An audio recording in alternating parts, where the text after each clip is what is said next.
श्री श्रीमान भक्तिवेदांत गोस्वामी महाराज शील प्रभुपाद की जय। ओम नित्यलीला प्रविष्ट विष्णुपाद परमहंस परिव्राजकाचार्य अष्टोत्तर श्री श्रीमान भक्त सिद्धांत सरस्वती महाराज शील प्रभुपाद की आनंद कोटि वैष्णव वृंद की रामाचार्य शहरदास ठाकुर की प्रेम सहो श्री कृष्ण चैतन्य प्रभु धाम की वृंदावन धाम की मायपुर धाम की मधुरपुरी धाम की जगन्नाथपुरी धाम की द्वारकापुरी धाम की गंगमाई की माई की तुलसी देवी की भक्ति देवी की सामवेद भक्त वृंद की गौर Premanandi. All glories to the assembled devotees, all glories to the assembled devotees, all glories to the assembled devotees, all glories to Shri Guru and Shri Gauranga, all glories to Shri Prabhupada. Namam Vishnupadaya Krishna Prasthaya Guruvaya Shri Bhaktivedanta Swami Niti Namini Namaste Saraswati Devi Guruvani Prajarini Nurvishesha Shunyavari Paschatya Deshatarini.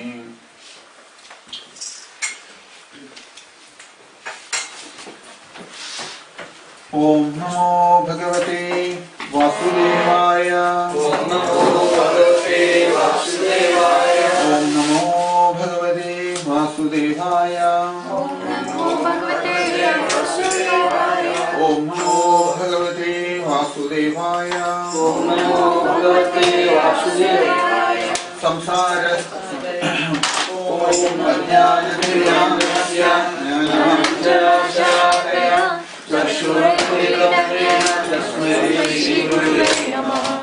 Shri Chaitanya-Manobhishtam Swaradam Yena Bhutale Swayam Rupadam Nadadi Swapadam Vandeham Shri Guru Shri Uttarapadakamalam Shri Gurum Vaishnavamsham Shri Rupam Sagrajatam Saharanadhanikam Amam Sajivam Sadvainam Sadhunam Bharejanam Sahitam Krishna Chaitanya Devam Shri Radha Krishna Padan Sahagana Lalitam Shri Vishakhanvidam Scha Namo Vishnupadaya Krishna Bhutale Shrimati Bhaktisiddhanta Saraswati Namini Namaste Saraswati Devi Gauravani Pracharine Vishesha Shunyavadi Paschatya Deshatarini.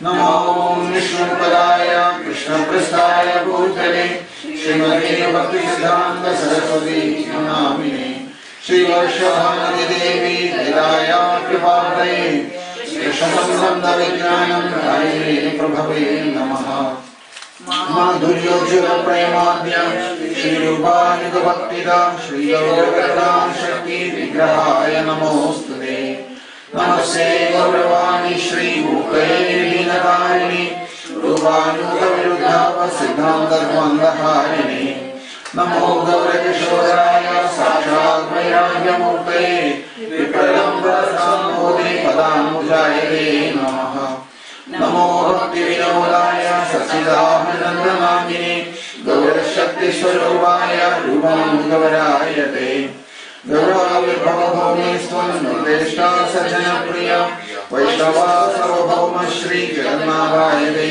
Namaha Vanchakalpatarubhyascha Kripa Sindhubhya eva cha Patitanam Pavanebhyo Vaishnavebhyo Namo Namaha Namo Mahavadanyaya Krishna Prema Pradayate Krishnaya Krishna Chaitanya Namne Gaurakishwe Namaha Panchatattvatmadam Krishnam Bhaktarupaswarupakam Bhaktavataram Bhaktavyam Namami Bhaktashastriyam He Krishna Karna Sindhu Vijamandho Jagalpade Gopesha Gopika Kanda Radha Kanda Namostute Jayam Sudado Bhangor Mahamandamader Gati Matsarvasvadam Bojo Radha Madanamohano Divyaradharanyagar Padrunaga Srimangatnagara Simhasanasto Srimadhara Shri Govinda Devo Prashalivi Seyamana Usmarami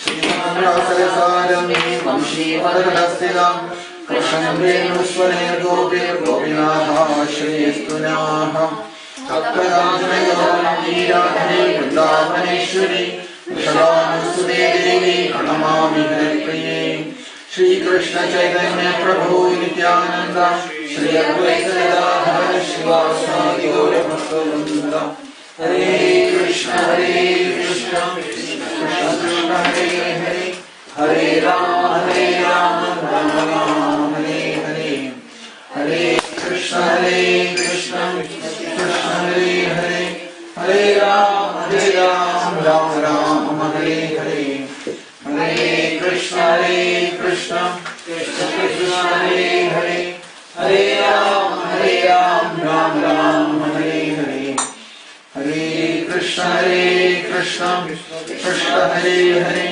Hare Rama Rama Rama Hare Hare.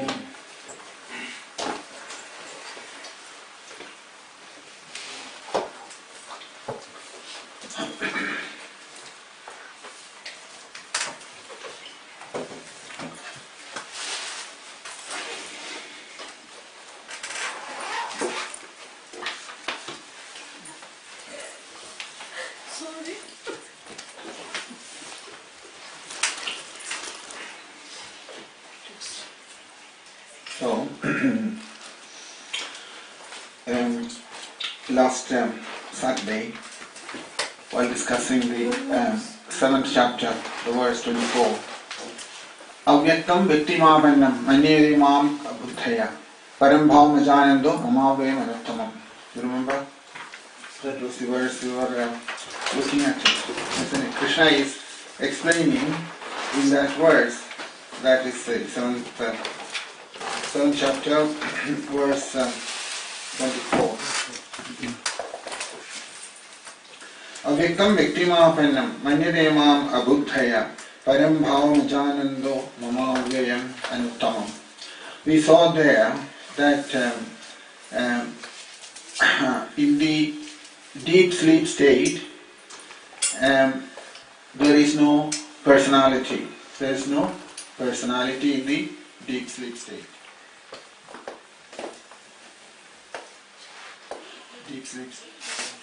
Deep sleep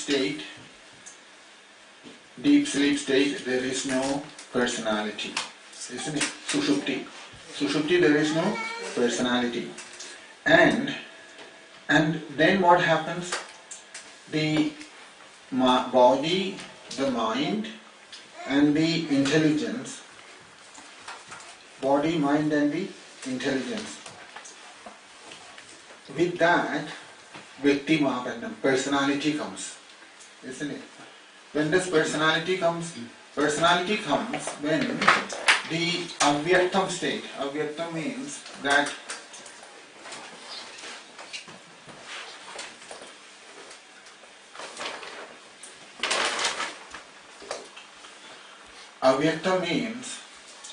Sushupti state is avyaktam, is it not? It is, deep sleep is avyaktam. Nothing is manifested yet.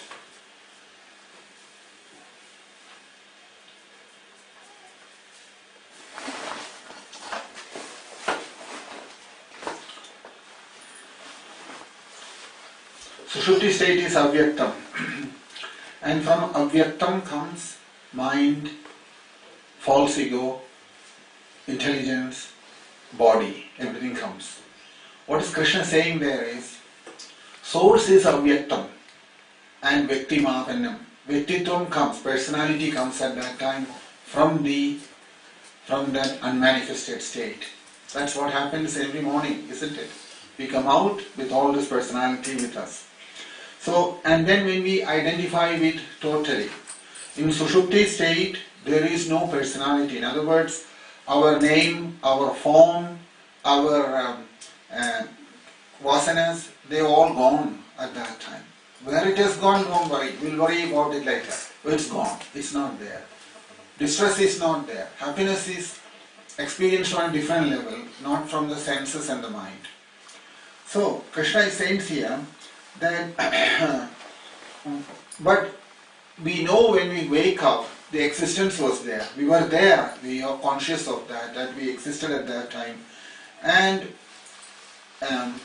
when we continuously hear about from Bhagavad Gita, these verses, what it is supposed to do to us, what it is supposed to do, if the hearing is perfect, that we will we will enter into that state, otherwise we will tend to lose it.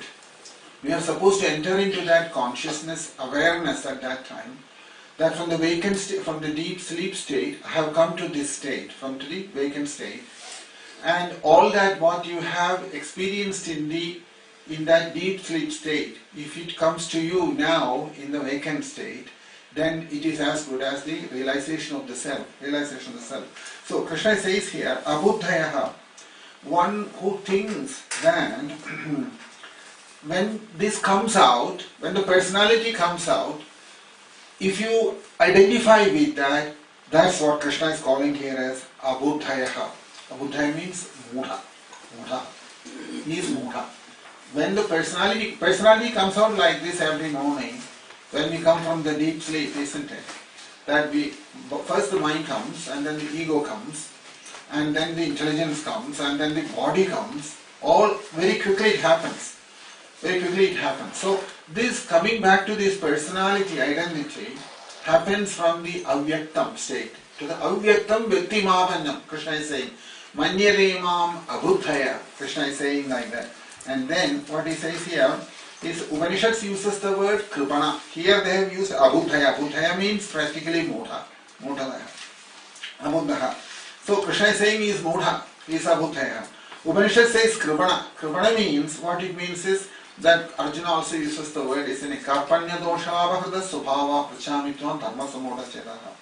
So you can see that how things can change. If in your vacant state you may be big personality here, some great personality, big businessman or chief executive or prime minister, but you can be a beggar in the dream state. You could be begging for food in the dream state. Is it not? That is possible. It is possible. So, similarly, within ourselves, within ourselves,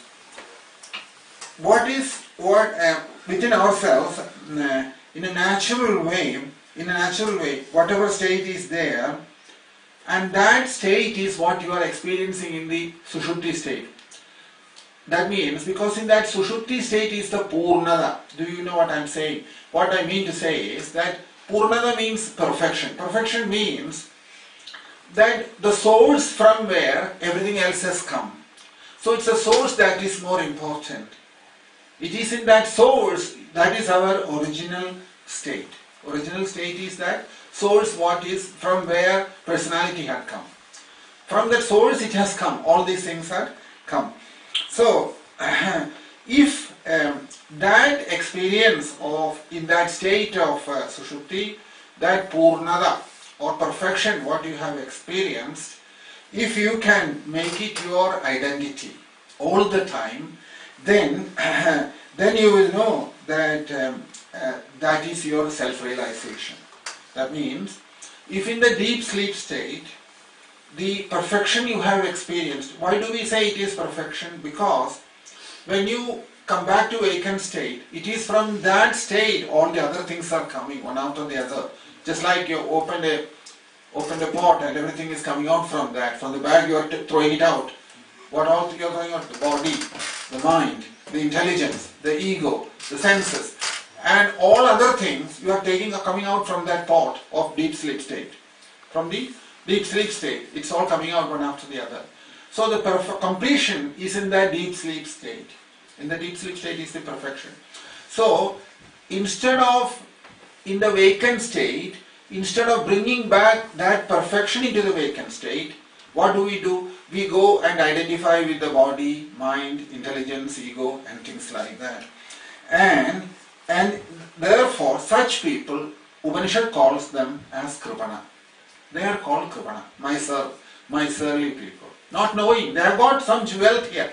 Remember this verse in the Brihadaranyaka Upanishad says that you are actually living in a house which is on top of a gold mine. And you don't know that. You are living over top of a gold mine. You are going out and begging for food. That's our state now. We have this golden experience inside, that Sushupti state, where Krishna is present there and all other things are not manifesting anymore, avyaktam state. And that avyaktam state, if we are able to experience, identify with that and make it our permanent state, then we are into self-realization. But if we don't do that and identify with the body, mind, intelligence and ego, we are miser. That's what Upanishad says to us. You are a miser person. Instead of identifying with that Sushupti state happiness, the perfection of happiness in the Sushupti, instead if you identify with this body, mind and intelligence and ego, then you are a miser. Karpanyam. That is what Kripanada it is called. So there he says Parambhavam Ajanandaha. So what is that Parambhavam? Parambhavam means where does this personality, false ego and everything comes out from? That source. The place where it is all taking birth. That happens from the Sushupti state. From somewhere, that is somewhere inside, this personality comes out, the false ego comes out, and eventually when you go back into deep sleep, where does it all go back again? They are not real things, isn't it? That's why it's called a false ego. It's not a real thing. It comes out, goes back. Mind comes out, goes back. Intelligence comes out, goes back. None of them are permanent. They manifest only in a particular state. Therefore, they are not real. You cannot give them any genuine, it's not your pure state of existence, in other words. Because they are coming out and going back. Mind comes out from the Chit-Shakti, it goes back. And similarly, false ego also, therefore it is called false ego, because it is false thing. And that falsity, that's what Krishna is saying here, Parambhava Ajananda. He does not know his Parambhava. Parambhava means that state where everything goes down, goes and gets dissolved in that. That is the Parambhavam state. And what is the greatest mistake? Greatest mistake is that Parambhavam means that supreme state, not knowing that it's coming from inside somewhere, going outside and looking everywhere, where is God, where is God? They are searching for the God outside. Where He is, where is He present? Is He here or is He somewhere else? And thinking that I have to get it somewhere from the world, and inquiring and searching for that truth everywhere else in the world, not knowing. These three states has been given to us to realize the self. That was the purpose of giving these three states of existence. But not recognizing it, not taking it seriously, that what is happening, trying to understand these three states, how it's operating. Instead of doing Asniharam on the three states, the person is going out searching, where is Krishna, where is God, where is He? Is He in this place or that place? Everywhere we are looking for. And Krishna is saying like this, that and when you start searching like that, like materially minded people also searching in this world somewhere, isn't it? So similarly, whether it is material level or on a spiritual level, whatever you know, realize Him outside is also material. Is also material. So that's all material, because that God you are searching outside in that way, He will also come and go. He will also come and go. He is not going to stay permanently with you there outside. He will also give you some, you can see this in the Bhagavatam in many cases. Sri Narada Maharshi had the same experience. Dhruva Maharaj had the same experience. Prachedas had the same experience. Gajendra had the same experience. Coming, going, coming, going. Why? That is not a permanent situation, spiritual life. Permanent situation is here inside. It has to happen, not outside. Searching outside means it's also not the perfection in the spiritual life. So here the problem is, if you have to experience Krishna outside in that way, I have to remain separate all the time. I have to remain separate all the time. In other words, I am the enjoyer and Krishna is the enjoyed. Krishna is enjoyed and I am the enjoyer. And He is the product. Krishna is the product of enjoyment. So I have enjoyed several things in this world, and now I want to enjoy God also in the same way. That's how it comes out. I enjoyed so many other things in this world. Now I want to enjoy God also in the same way. So you cannot enjoy Krishna like that, because Krishna actually has to swallow us, like He did with case of Mahavali, isn't it? that is perfection of bhakti. Mahabali's case, why we say is perfection of bhakti, Purna Bhakti. Purna Bhakti because you have seen here that as long as we keep that individuality or personality inside, along with that, you will also have attachment for the body. As long as you keep the personality, you will have the attachment for the body, you will have the diseases, you will have death, and you will have all the other distress as well. That is the very nature of this personality business. When you have always identifying with a personality like that, you keep your personality separately from Krishna. In that, when you keep it like that, there will be attachment for the body, and old age, disease and death, and all other distresses as well will come from that.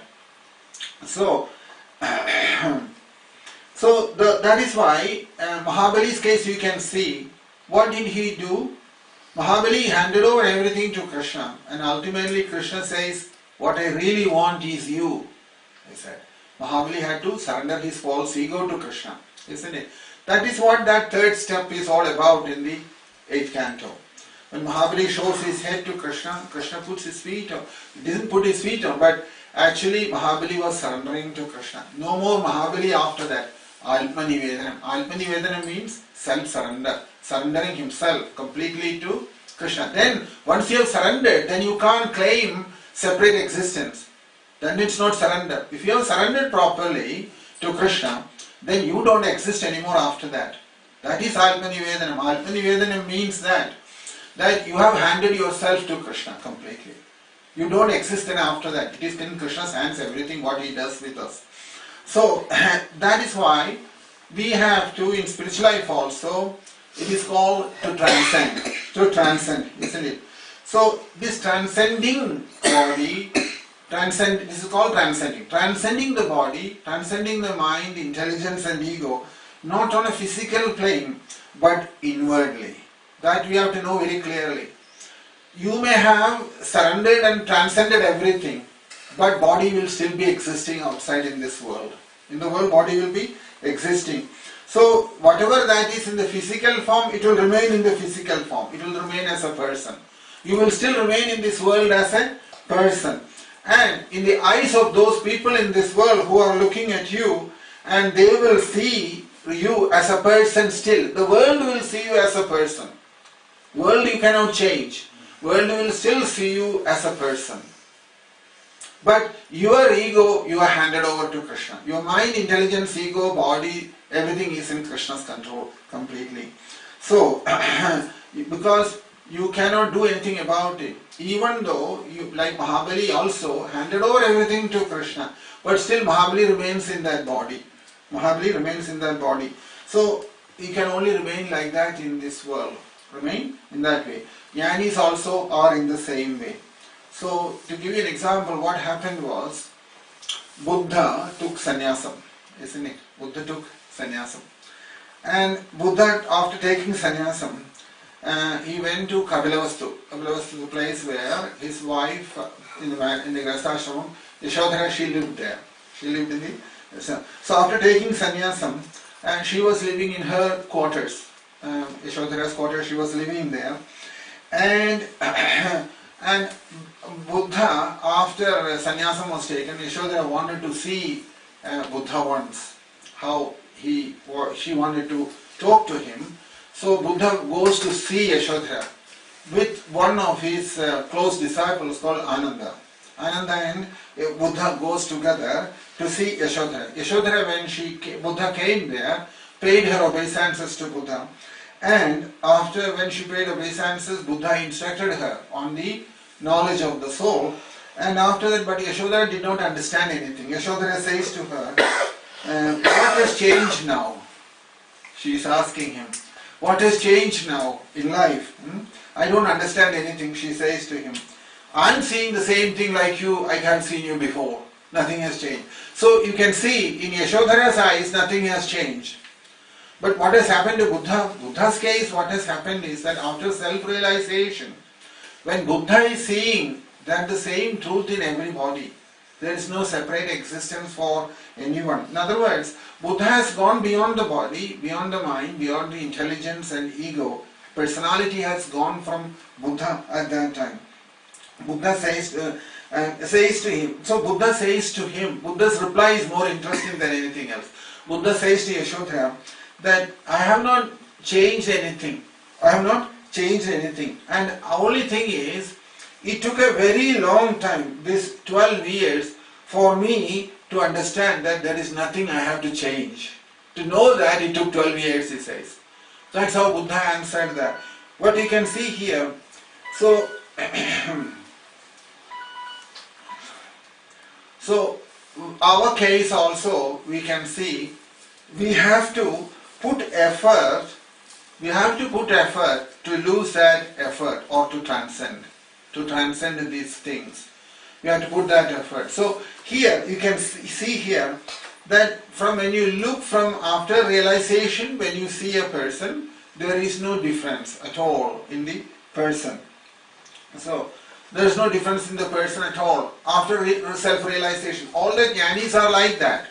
If you look into many great personalities, you will see this, that after they have realized the truth, they look exactly the same. Mind, body, everything, they look exactly the same. But what has happened then? Changes happened inside. You won't know about it. For people from outside, it looks exactly the same like before. There is no change at all. But inside, changes happened. What has happened, like in the case of Mahabali handed over everything to Krishna. And Mahabali is accepted as the example for Alpanivedanam, isn't it? Out of the 9 processes, Shravanam, Kirtanam, Vishnosmaranam, Padasevanam, Archanam, Vandanam, Dasyam, Sakhyam, and the last one is Alpanivedanam. So Alpanivedanam is the last one, perfection, final. And the example for that is Mahabali. So what has Mahabali done? Alpanivedanam he has done, but what is our Alpanivedanam? Alpanivedanam is this, that Mahabali said only you exist, only Krishna exists, nothing else exists, and handed over that ego to him. Complete surrender. Krishna wants that. That's what is expected from all of us. We are hesitating. So therefore, the first 8 processes from Shravanam to Sakhyam is all on our side. We have to do all that. But Alpanivedanam is in Krishna's hands. When Krishna takes control of us, when takes complete control of us, then it is Alpanivedanam. Up to that point, it has to go on in the other way. So that is what it says here. So many instances it happened. When Ramana Maharshi also, when he came back to Tiruvannamalai from home, after realization, many of his friends used to come and they used to call him by his name when he was at school and ask him that, oh, you're our old friend, but what has changed now? They are asking him, because they also couldn't understand. People from outside, it's very difficult to know what changes happened inside, isn't it, of a person. So this is the situation like this. So, and when the when this self-realization of the self, what we are, when that realization comes, it is very difficult to come back to this world. So, nobody will understand that, and it is very difficult to expect the world to know that. It's very difficult to expect the world to know that. That is what it is mentions like that. Just like in the films and in the movie, when they bring transcendental personalities, they will give a particular dress for them, isn't it? Sri Narada Maharshi means a big beard and the veena in the hand, so that you can identify who it is. Now that's completely external, is it not? It's nothing has changed inside. Nothing has changed. Completely external. So, and similarly, they will have, they will show in the film, they will show an effulgence behind their head to show that it is a spiritual personality, like that, is it not? And things like that, they will show all these things, so a radiance behind them. And so, but that doesn't mean that they have become spiritual, is it?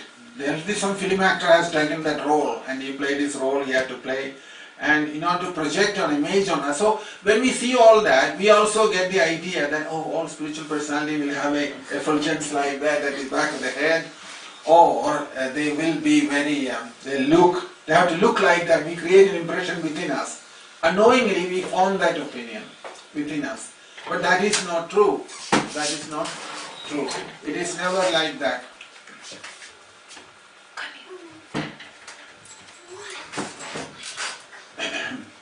It is never like that. That is the important thing.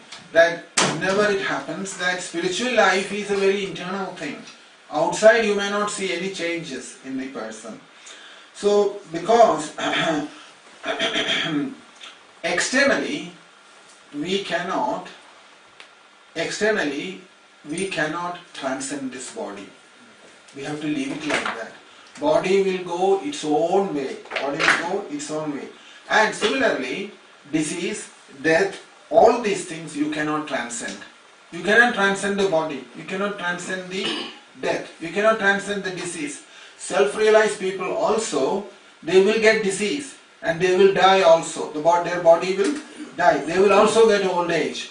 That also cannot be taken out. But where do you transcend them? Inwardly you transcend them. That is the way it has to happen. Inwardly one has to transcend all these things, not outwardly. That big difference we must notice from the beginning. Otherwise, normally our search is based on everything outside, is it not? That is not right, because that is the biggest mistake. Then is where the confusion starts. We start thinking, oh, he says he is spiritually realized, his body is getting sick, is getting old. Body will get sick. That is the nature, that belongs to nature. It will happen to the body. So, externally, that body, according to its own karma, its own nature, svabhavam, and for purpose for which it was born, the body was born for a particular purpose. And according to that nature, and according to its activity, it will work in this world and it will stay in this world. Even in a self-realized person, you have to see his body and his self separately. When we can't see it like that, because we look at everyone through the body, isn't it? Namarubam. Namam and Rupam is important for us. For a spiritually realized soul, Namarubam doesn't exist. Name and form doesn't exist. They have gone beyond than that. They have transcended that. So, they on their own body, they will not put any identity. They will not act with an identity with their body or their mind, intelligence and ego. Nor will they give identification to others also in their dealings, transactions in this world. That is the symptom of the realization. But those who are not self-realized, when they see a self-realized soul, they will start looking at their body and start making judgments from that. So, so that is why in Kathopanishad there is a statement here. When Nachiketas went to Yama, what did he say to him? He says to him, if you look into Kathopanishad says that because Nachiketas was pretty intelligent, he had to put it very clear to him. Anyatra dharmat, anyatra adharmat, anyatra dasmat krida krida, anyatra bodhacha bhavyacha, yat pashyasi tadvada. That is what he is saying. So, anyatra dharmat, anyatra adharma, anyatra asmat krida krida, anyatra bodhacha bhavyacha, yat pashyasi tadvada. He says here, this Brahma Tattvam, Nachiketas is asking to Yama this question. He says to him, with a lot of inquisitiveness he is asking. So he says, this knowledge or realization of the truth of the self is beyond the dharma and adharma. Religious principles and irreligious and all that. That doesn't have any importance there. It's beyond all than that. And we know very well, he says, that anyatrasmal krida agrida. He says, that if you engage in practicing dharma in this world, you will go into the pious world, into the heavenly planets, in other words. And if you engage in sinful activities, the result will be you will get hellish planets. You will have to go. So, but Brahman self-realization, or what Bhagavatam says like this, that vadandida tattvaidam tattvam yat jnanam advayam brahmedi. Tal jnanam advayam. Advaya jnanam is, he says here, is beyond the world where you go by religious principles or where you go by your hellish activities. That means it's beyond the heavenly planets and the hellish planets. Heavenly planets you go due to pious dharma, pious activities. Hellish planets you go due to impious activities. Hellish planets. But Brahman, Advaya Jnanam, Yal Jnanam Advayam Brahmedi. That Jnanam or realization of Brahman is beyond all that. Is not beyond both of these things. Not only that, this prapancham, this creation, its nature is cause and effect. Karya Karana Swarupa. Cause and effect is the nature of this world. It has comes from somewhere, it will go back to the same thing. It has an origin, Karyam, cause is there and the effect is the creation, world. Karya Karanam Swabhava. Karya Karana Swabhava. So it's beyond this. Brahman is not Karya Karanam. It's not cause and effect. It's beyond than that. And beyond the three states of past, present and future, and beyond any transactions or vyavaharam, it's always Brahman remains unaffected by anything, is it not? Just like if you look at the world, what we say is that creation happened to this world. It's maintained for some time and dissolution happens. So creation, sustenance and dissolution happens in the created, in the world. That doesn't happen in Brahman. Brahman doesn't have that, is it not? So he says to him, Nachiketa says to Yama, you have to tell me about that tattvam of Brahman, Brahma tattvam, because you have realized it and be kind enough to tell me about that. Nachiketa says to him. So after hearing this from Nachiketas, Yamadharmaraja start talking about Brahman in the many verses after that. So Anyatra Bodhacha Bhavyacha Yat Pashyasi Tadvadaha. Anyatra Bodhacha Bhavyacha Yat Pashyasi Tadvada. That it doesn't have a Bodham, because that's how do you define Brahman? How to define Brahman? Brahman is difficult to define because the only way you can define Brahman is by saying those things which are not Brahman. Like this world, it has got creation. Creation is spoken for this reason only, right? To tell us that it was created one day. It has come and it is remained for some time and eventually, dissolution is spoken. For different kinds of dissolution is spoken in the Bhagavatam, isn't it? That Nityam, Nainityam, Prakritam, Atyantiyam. 4 kinds of dissolution is spoken in the Srimad Bhagavatam and in other Puranas also. Why is that the creation, sustenance and dissolution is spoken? To tell us that world belongs to that category, Asat, which is created, which has a beginning and an end. Brahman doesn't have a beginning or an end. To separate these two things. So Nachiketas is saying to Yama, that is the nature of Brahman, which has no beginning nor end, always existing. It has always existed, it will always exist, it is existing now and it will always exist in the future. When you bring that into personality level, it is spoken like in the Bhagavatam, Ahameva samevagre nanyadil sadasal param paschadaham yadedacha yovashishyedi sosmyanam. You know that verse, in the Chanshloki first verse. That is Bhagavatam. The principle is, when you are talking about Brahman realization, you speak in this way. That means, Brahman is that thing which has not been created, which is not maintained, which doesn't get dissolved, always existing. That is Brahman, nature of the Brahman. Nachiketas is saying this to Yama. So, from a Brahman realization point of view, that is how you say. When it comes to Supreme Personality of Godhead, you will say, Ahameva sameva agre. When Krishna is saying this, Ahameva sameva agre nanyadyal sirasal param paschad aham yadedacha yova shishyeda sosmiham. Krishna says that. Remember in Chanshloki the first verse. In the beginning I existed. Now I am existing. In the end also only I will exist.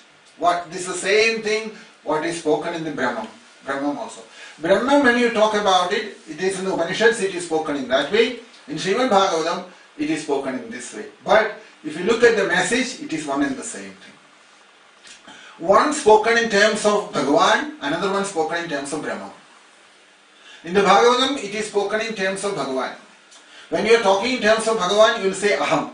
Aham eva sameva agre nanyadit sadasar param paschad aham yadedacha yovashusheda sosmyaham. Everything is Aham. In the Bhagavatam, in the Upanishads, when it is spoken is Brahman always exists, world doesn't exist. World doesn't exist. World has a beginning and has an end. Anything that has a beginning and an end is Asat. Is Asat. So that is the way to Anyatra dharma, anyatra dharma, anyatra adharma, anyatra asmat kada kada, anyatra bhudacha bhavyacha, yet pashyasi tadvada. Tadvada. He says to him. Our Nachiketa says to Yamadharmaraja in that way. So here, what he mentions says there that what is separate from dharmam and adharmam. From dharmam and adharmam. In the words, if you look, it is from dharmam and adharmam. It is different from dharmam and adharmam. And it has nothing to do with karmam and akarmam also. So Brahman has nothing to do with karmam or akarmam. And then it is different from the past or in the future. There is no past for Brahman. There is no future for Brahman. Future for Brahman. And whatever you see in that state, talk to me about that. This is how Nachiketas put that to Yamadharmaraja. So as soon as you say that, you can see here that as soon as you physically separate from that you are separated from the dharma, physically separated, immediately he will fall down. Because physically you have not moved away from the karma. Because inside you have dharmam, adharmam, karmam, akarmam, past, future, old age, death. All these things are there, but you have transcended them. In self-realization, that's what happens. When self-realization happens, you transcend dharmam and adharmam. Karmam and akarmam, you transcend them. Because you are not bound by any of those anymore. Transcend them. Similarly, past and future also doesn't exist anymore. Old age and death doesn't exist anymore. Because you moved away from the body altogether, but all inside. Externally, people will still see you dying. They will still see you getting sick. They will still see you getting old from the outside. People will see it in that way. But inside he has transcended. He has moved away beyond all these things. And at that time, while within this body itself, old age, death and all those things is not giving you any distress. But it will keep coming, but it will not give you any distress anymore. Why? Because you have transcended. That is what Krishna is saying in the Bhagavatam. This is exactly the same thing. Dehastovi na dehasta. Vidwan sopnan yathotida. Adehastovi dehasta kumati sopna drakiyatha. There's a verse in the Agadaskandam Krishna saying to the this is what that is. Dehastovi na dehasta means he is in the body. For people who are looking from outside, he is still in the body. But inside, he has left the body. The person has left the body inside. But body will be staying on in this. That is why we are saying this one point on this only. What Shastram is saying to us, you have no connection with your body. Very difficult to accept that, isn't it? If you tell anyone that you have no connection with your body. But Krishna is saying to us, you have no connection with your body. Body is standing there on its own, you are separate from that. One day you will walk out. Even while staying within that body, you can walk out from the body. That is the point. That is why I say, dehastovi na dehasta. He is not in the body anymore. That is the point Krishna is saying here. What Krishna says there, those things will still happen. Old age will come, death will come, disease will come for the body. But how to accept that? That is what that word sahanam sarva dukhanam. Sahanam sarvadukhanam apradigara purvagam chinda vilabarhidam sa tidikshiti gadyade. So, all that what comes to the body, what is that? Old age, death, disease, all of them then, therefore he will accept all those things in a very dignified way. In a very dignified way. The self-realized soul, personality who has realized the truth, even though old age, disease, death and everything comes to his body, he will accept them in a very dignified way. What is a dignified way? How do we accept old age, disease and death? We don't have to explain that, isn't it? How do we accept old age, disease and death? Constantly mourning, constantly miserable, and constantly blaming everybody for what has happened, blaming NHS, blaming doctors, blaming everyone in this world. We'll blame everybody for what happens to our body, isn't it? Oh, you didn't do it right, they didn't do this right, they didn't do this test properly, they didn't diagnose it properly. That's all right, you can say all that. In a mundane level you can say all that. But when it comes to the truth, you can't say that. Because there, the body, as far as Krishna is concerned, you are meant to realize the truth and escape from this body. You didn't do that. And then you are complaining that body is doing this, body is doing that. So Krishna says to us that first you realize the self. That's why I have sent you here, to realize the truth. And after realizing it, then you don't complain about the body, what's happening to the body. That is what is called in a dignified way. Dignified way. Like every great personality, if you look when they were facing death, how they have behaved. That is in a dignified way. Never complaining about it. It's happening to the body, not to me. I'm not connected with that. All great people, Mahatmas, they have left the world in that way. Sometimes it is very difficult when you are not in that state. We don't understand what that state is, isn't it? So therefore we think that, what we try to do, we try to take care of the body as much as possible, thinking that if you put cushions on all the sides and give a lot of painkillers and morphine and everything, somehow if we can reduce the pain, we have done a greatest service to that person. We think like that in ignorance, is it not? Doctors all think like that, all the places. That is how we look after the old people. But reality is that we have to move ourselves from this identification with the body. That is the only medicine for this old age and death. There is no other real solution to that problem. But the more and more we identify with the body, the more is the misery coming from that. More is the misery. That is what Krishna is teaching us here. That Krishna is saying to us that as long as you don't transcend from this body, transcend the mind, transcend intelligence, ego, everything, even though you are living within that body, it will not disturb you at the time of death. And that is what Krishna mentioned in the second chapter also. Yasham Brahmi Sthiti Partha. The Brahmi Sthiti is that state. So Krishna has given us some advice. If that happens by Krishna's mercy, then one can say that one has escaped from the death. Once that experience has come, then the chances of accepting another body is not there. That's what Krishna is saying. No, death is not something what happens immediately at the point of death when the soul leaves the body. That's not when the decision is taken. Decision is taken long before that. While living within this body, if you have escaped from the body, then there is a possibility that you won't come back again.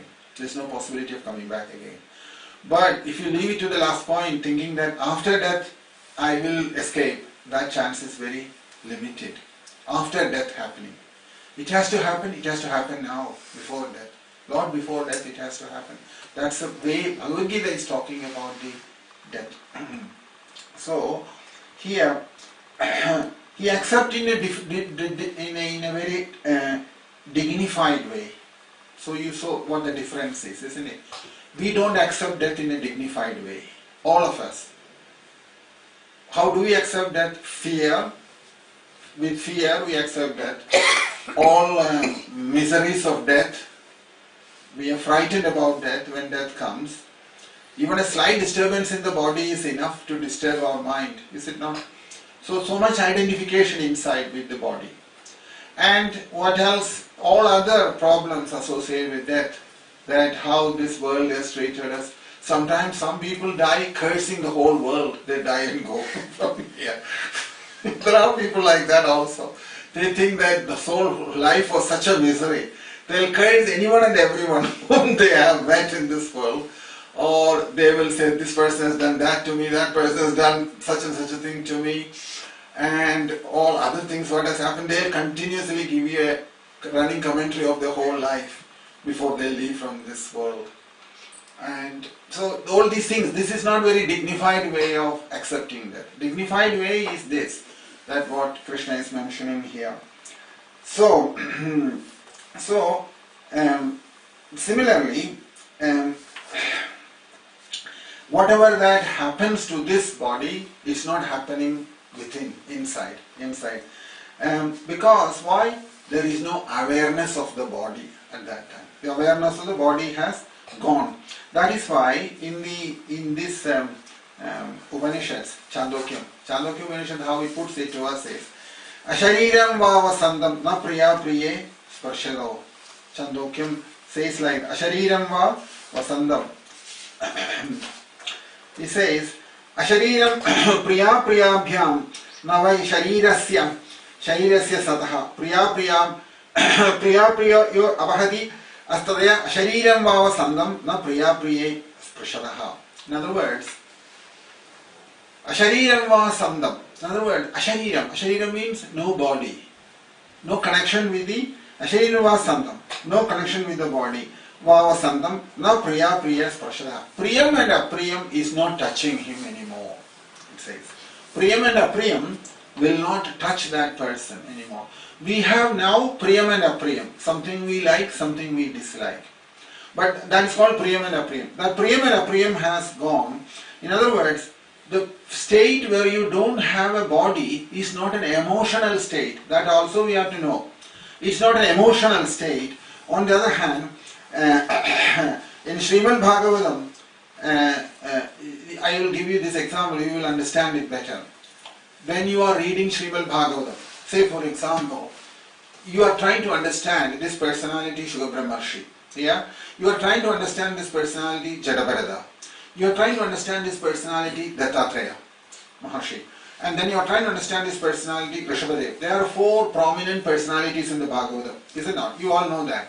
Jadabharata's is 5th canto is Jadabharata's canto. Similarly, 11th canto, a major part of is Dattatreya Maharshi. And similarly, 5th canto, again, we have Rishabhadev also talking about himself, isn't it? Then Shuka Brahmarshi all the way through. So all these things, people are reading about these personalities. All the time we are hearing about them. Their existence in this world. How Shuka Brahmarshi lived in this world. He came one day when he came to see Parikshit, no clothes on, and looking very beautiful, and he has come and we have no clothes on, and people start thinking, can we become like that? They ask this question, how can we become like this? Shuka Brahmarshi is walking around without any clothes on. But already in the Bhagavatam, Vedavyasa Maharshi spoken that because he has no identification with the body, even the women who are bathing, they did not feel at all any need to cover their body when he came coming that way. That is the indication of that. That's Shuka Brahmarshi's statement. Whereas Vedavyas still had some bodily identification. Therefore the women say that when they asked this question to them, to the women, they said that Shuka Brahmarshi, no, we never felt the need for that. He has gone beyond that. He's not in the body anymore. Whereas Vedavyas case, it was not fully cleared yet. So therefore they had to cover themselves. So this Shuka Brahmarshi, if it is explained in the Bhagavatam, if you look at it, you will see that he used to wander around like this, all over. And a lot of people were following him. Women and children were following him all the way. They were following him. Can you imagine? And the same thing has happened with Jadabharata also. You remember that? Jadabharata's situation, say it was like that. Jadabharata was also walking around without any clothes on. Without any clothes on. And if anybody given him any clothes to cover, he may put it on, he may not put it on. But that's another thing. He has never given any importance to dress. He has never given any importance to dress, nor any importance to the body, maintaining the body. He didn't give any importance of maintaining the body either. So people will say, if you are reading Srimad Bhagavatam, they will ask you this question: how is it possible for us to become like that? That will be their question. Can we be like Jadabarada? They will ask this question, isn't it? They can't even think in their own mind that it is possible to be like Jadabarada. Or, for that matter, Sadashiva Brahmendra. He used to walk, but he had no clothes on. And when the Nawab sent the soldier to cut his hand and take it away, he just cut the hand and took it away. He didn't know that he has lost his hand even. To that extent, they moved away from the body. But here, there is an important point to remember is that the person who is asking this question, they have not seen Jadabarada. They have not seen Rishabhadev. They have not seen Sudeva Goswami either, and they are asking this question. Shruti is saying to us, Vedas are saying to us, that if you don't reach that stage, you can't escape. This is the fact. We are thinking that we will live like the way we are now for the rest of the life comfortably with all the facilities. And at the time of death, somebody will come and chant the holy name and we will get transported to spiritual world. There is no higher ignorance than that. It's a complete misunderstanding about spiritual life. These are the people, Jadabarada, Sudeva Goswami, Dattatreya Maharshi, and Rishabhadev, and many others also. They are showing to us in this world itself what is that state of liberation means. When you are liberated, what it will be like. Instead of accepting that, what we are doing is, oh, how can we become like that? That's not possible. Because we are completely grounded in this world and we are thinking whatever the world has said, we have to follow these rules here. And we are sticking on to that, thinking that this is... And then, when we die, we want to go back to spiritual world also. In our present state, with complete identification with the body and identification with the mind and all other designations along with that, Shruti is saying to us that if you do not have that stage, if you do not reach that stage, what they have reached, you will not be able to escape from here. Because you are not Jadabarada, you are not Rishabhadev, you are not Sadashiva Brahmendra, and whatever XYZ it is. You are none of that. You are what you are, isn't it? So, unless we realize this truth, what is spoken there, so as long as we remain as what we are, if we do not experience this or realize this truth, what they have spoken, then only it can happen. Only then it can happen. Nobody can become like another person on external level. External level is not possible. So, even if you struggle very hard, you are not going to become Jadabarada or Sadashiva Brahmendra, or for that matter, Rishabhadev or Dattatreya. You are not going to become like that. So, Shruti is saying to us, Shruti never told us, you become like another person. That's not what Shruti Vedam is telling us. Vedam is not telling us, you become like somebody else. Because the same soul who is present in Sadashiva Brahmendra, who is present inside Jadabarada, who is present inside the inside the Dattatreya Maharshi, who is present in Sudeva Goswami, who is present in Shankaracharya, who is present in Chaitanya Mahaprabhu, it is the same soul who is present within us also. We must not forget this. When we look everything through the body, we find that very difficult to understand that. They are not telling us that you should become like me. Nobody tells us like that. What they are telling us, inside what has changed in them. They also have a body like us. Body has changed in their case also. They had to go through all the... Their body also changes like the way our body changes. But what has happened there is, inside they have moved away from the body. That is the most important thing. Nobody will be able to become like another person. This is a big blunder in spiritual life. You may not know this. I will tell you why. Sometimes what happens is, we come across some great soul, a great personality, completely affected by that person, we start thinking we'll dress up like him. I know this, so many people have done this. We'll start dressing up like him. We'll start speaking like him. We'll start moving like him. And one of our sannyasis I know who signs like Prabhupada, he signs his signature in the same way. Why? Why is it like that? Because he is thinking by doing all these things will happen. It won't happen. That's not what is expected from us. Shankaracharya will be Shankaracharya. Chaitanya Mahaprabhu will be Chaitanya Mahaprabhu. Shuka Brahmarshi will be Shuka Brahmarshi. Dattatreya Maharshi will be Dattatreya Maharshi. We won't be like that. They have their body and their prarabdham to go through. And we have our body and our prarabdham to go through. What has changed in them, inside they have changed. Externally, never compare one to another.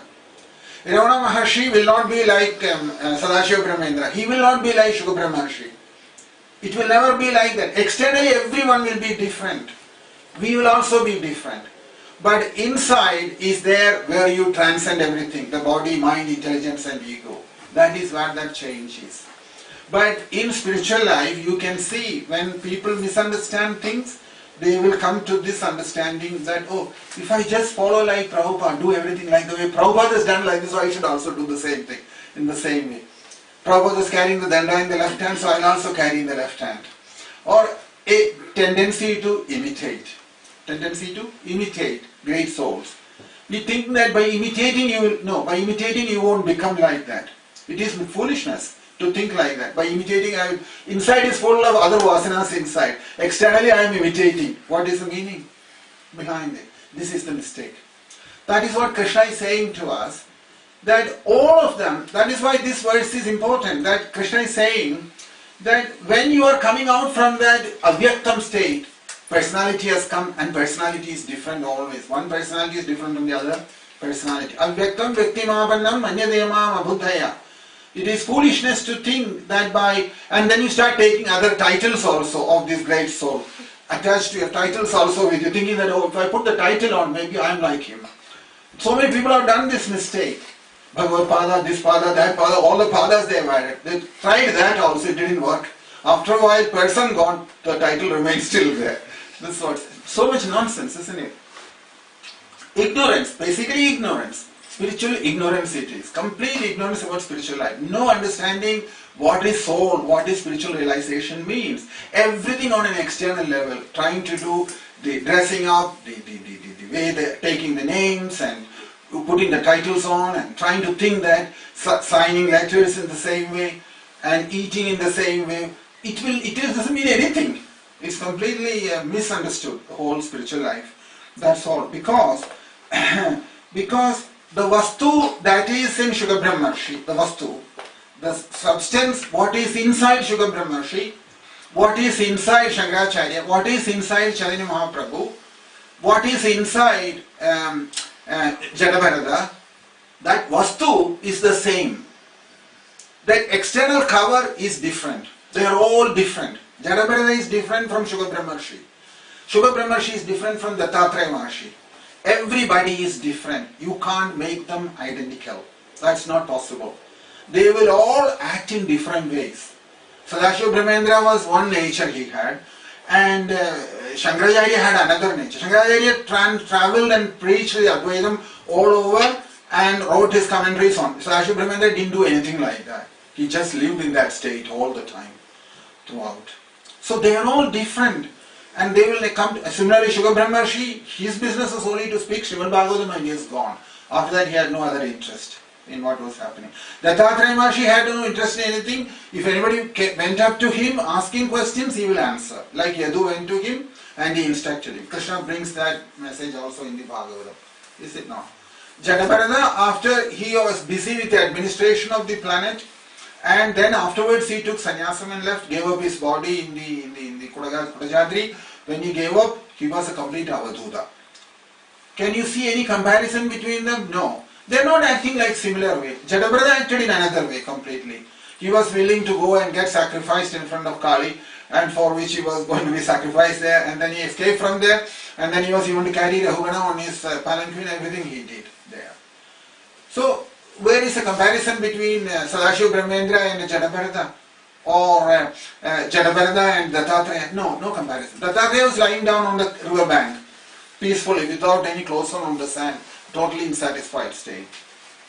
So, externally, it is never possible to look at people and make judgment about their spiritual state.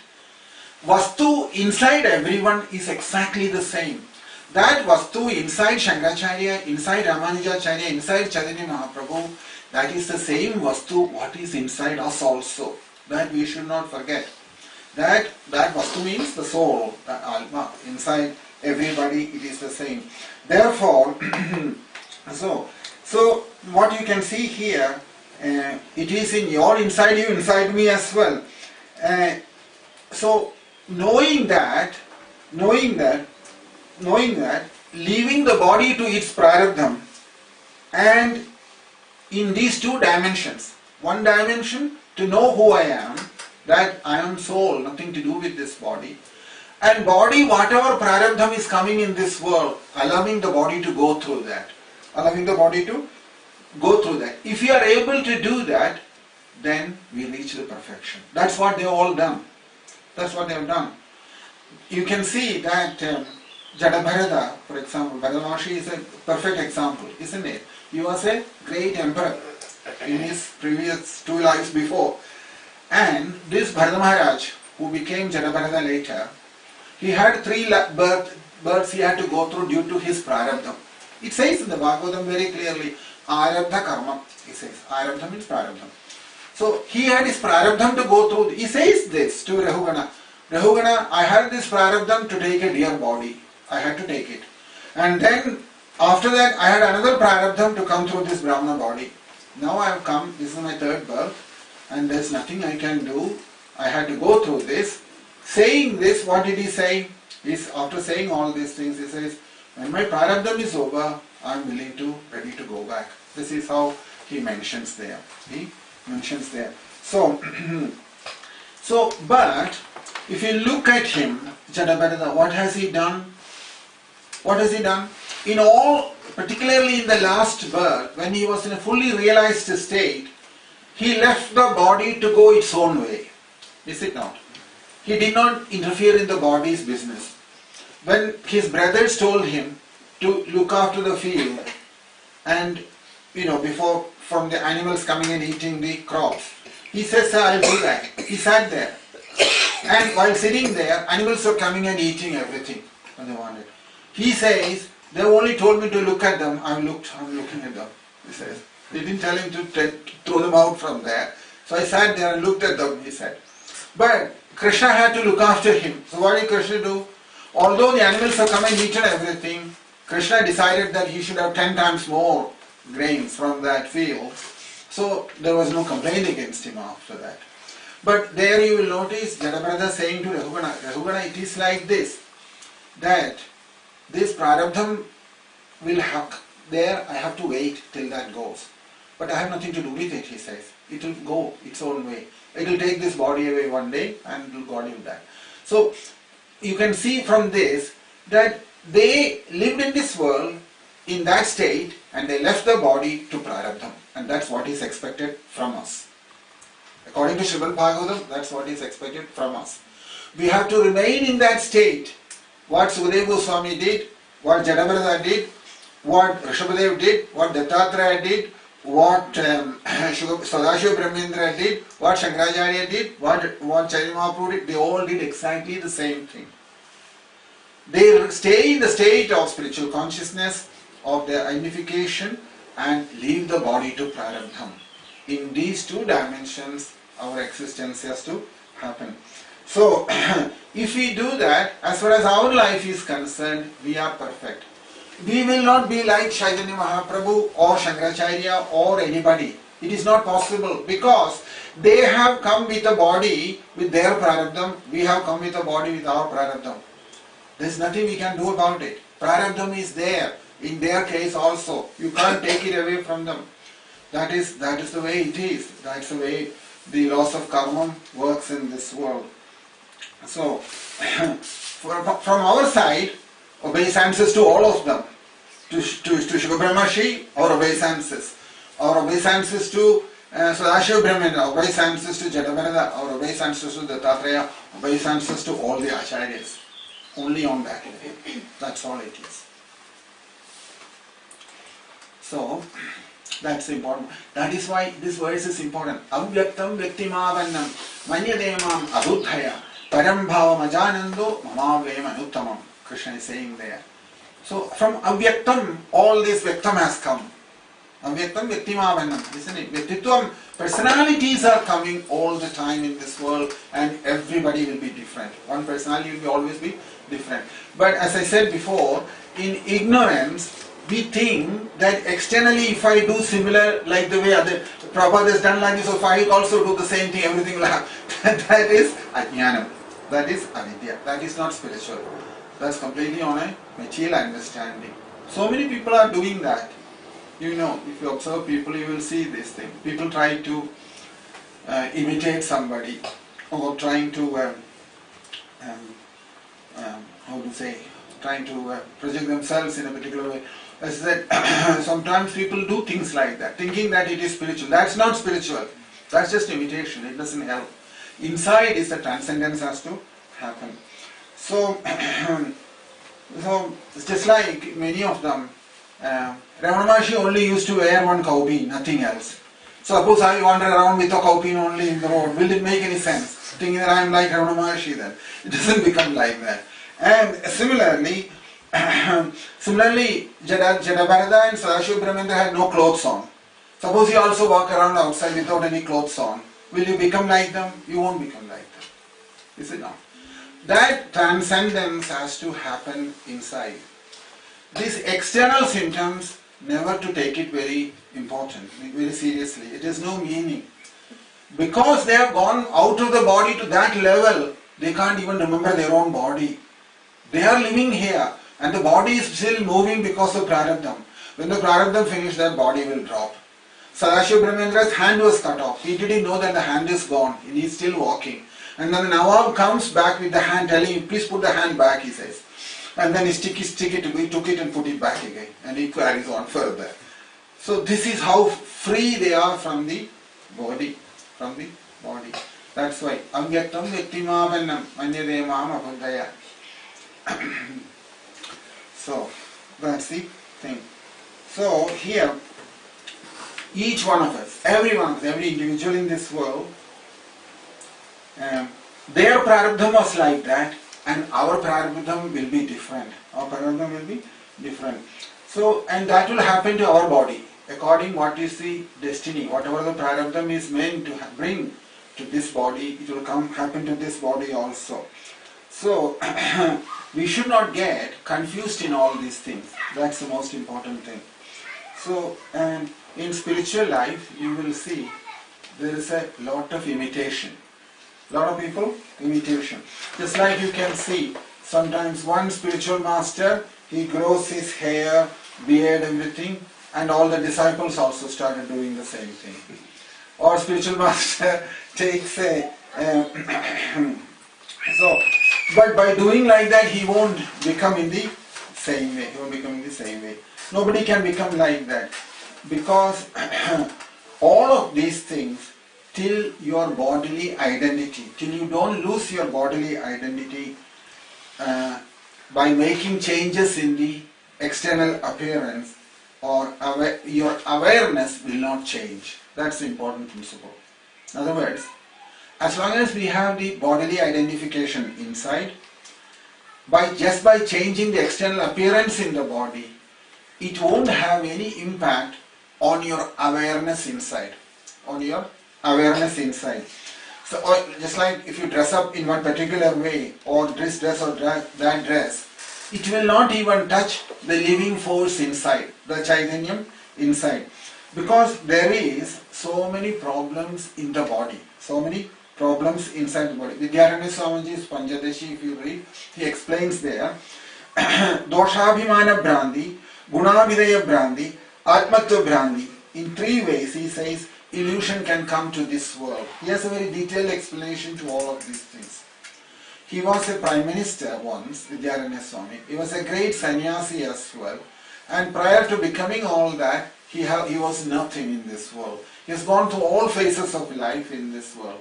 So he mentions there that doshabhinaya bhranti, gunabhinaya bhranti, atmatya bhranti. So he says here that in these three ways, illusion will come to this body. Illusion, we will have an illusion about this body, he says. One thing, to think that I am this body, that is the first thing. So first you have to remove that illusion from inside. Many people will say that when the body is sick, that somebody will recommend allopathy is good for you. Somebody else will say to you, Ayurvedam is better. Someone else will say, no, try homeopathy. That's the best thing. So, or naturopathy or something like that. They'll recommend all these things. But we have to always remember this. Above all this pati, allopathy, homeopathy, naturopathy, there is Jagatpati, who makes a decision about this body, how long it should live, in what condition it should live. It is he who makes that decision. The decision is made by somebody else. Medicine, doctor, treatment and all that, secondary things they are. Primary thing is Krishna makes the decision. Inside Antaryami, he knows what this body has to go through, what prarabdham it has to go through, and he will make the decision on that basis. Nothing will change from that. So, therefore, so you can see here, after doing everything, what happens? You tried all your allopathy, Ayurvedam, homeopathy, naturopathy, everything, and one day the body drops and goes. After doing all these things, isn't it? So, in other words, none of them can make it perfect. This body, perfect. In the plane of the body, perfection is not possible. The bodily level, perfection is not possible. Nobody can do that. Nobody can do that. So you can't do anything with this body. And knowing that very well and moving away from the body and to remain in the platform of oneself, in the platform of the soul, is called knowledge. That is what knowledge means.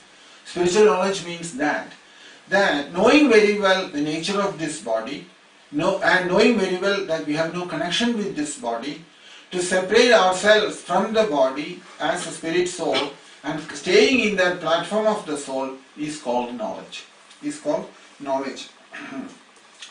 So once that identification with the body has gone, how this body has to function and stay in this world, that will depend on the material nature. Prakriti will decide that. According to that, let it carry on in this world. And we should not think too much about that also. Remember this one important point. It is only due to thinking about this body we get connected with the body. If you don't think about the body, you don't get connected with the body. You don't get connected. It's only in the thoughts this connection is created with the body and the self. It's only in the link is in the thoughts between the body and the self. The link is in the thoughts. So material nature actually has not linked ourselves with the body. Linked ourselves with the body. Actually, this knowledge is a big relief to know this. If it comes into our realization, if we don't think about it, but continue with what we are doing, then nothing we can do about it. But once we understand what Krishna is saying to us, is that material nature on its own has not put us connected with the body. Due to constantly identifying with it in our thoughts, we got connected with the body. This is how it happened. That's why you remember in the Shastram, children are not connected with the body so much like we do. Is it not? When they are young children, they fall, they get hurt, but they don't worry till they get up and start doing some playing again. Why is it like that? Because inside that connection is not established yet. But once we grow up, we become so cautious about everything before we doing anything, that will it happen to me? What will happen if I fall? What will happen? So many fear develops inside because in my thoughts, continuously I have cultivated this connection with the body. This is what has happened. This is the point they are making to us. Actually, material nature has not connected ourselves with the body. Material nature is kept us always separate. For this reason only, in the Bhagavatam you will see that when they're talking about Dattatreya had 24 spiritual masters, isn't it? One of them, what is that? A child, Arbhaga, isn't it? Prithvi, Vayur, Akasham, Avorni, Chandramanjavi, Kapodam, Ajagara Sindhu, Patanga, Madhugara Bheja, Madhuha, Harino, Meena, Pingala, Kurera, Arbhaga. Arbhaga is a little boy. Dattatreya Maharshi says, I was walking around one street. I saw one child was playing there. There is an example in the Bhagavatam. That child was playing and I kept looking at him. What have I got to learn from him? Dattatreya says there. What do I have to learn from him?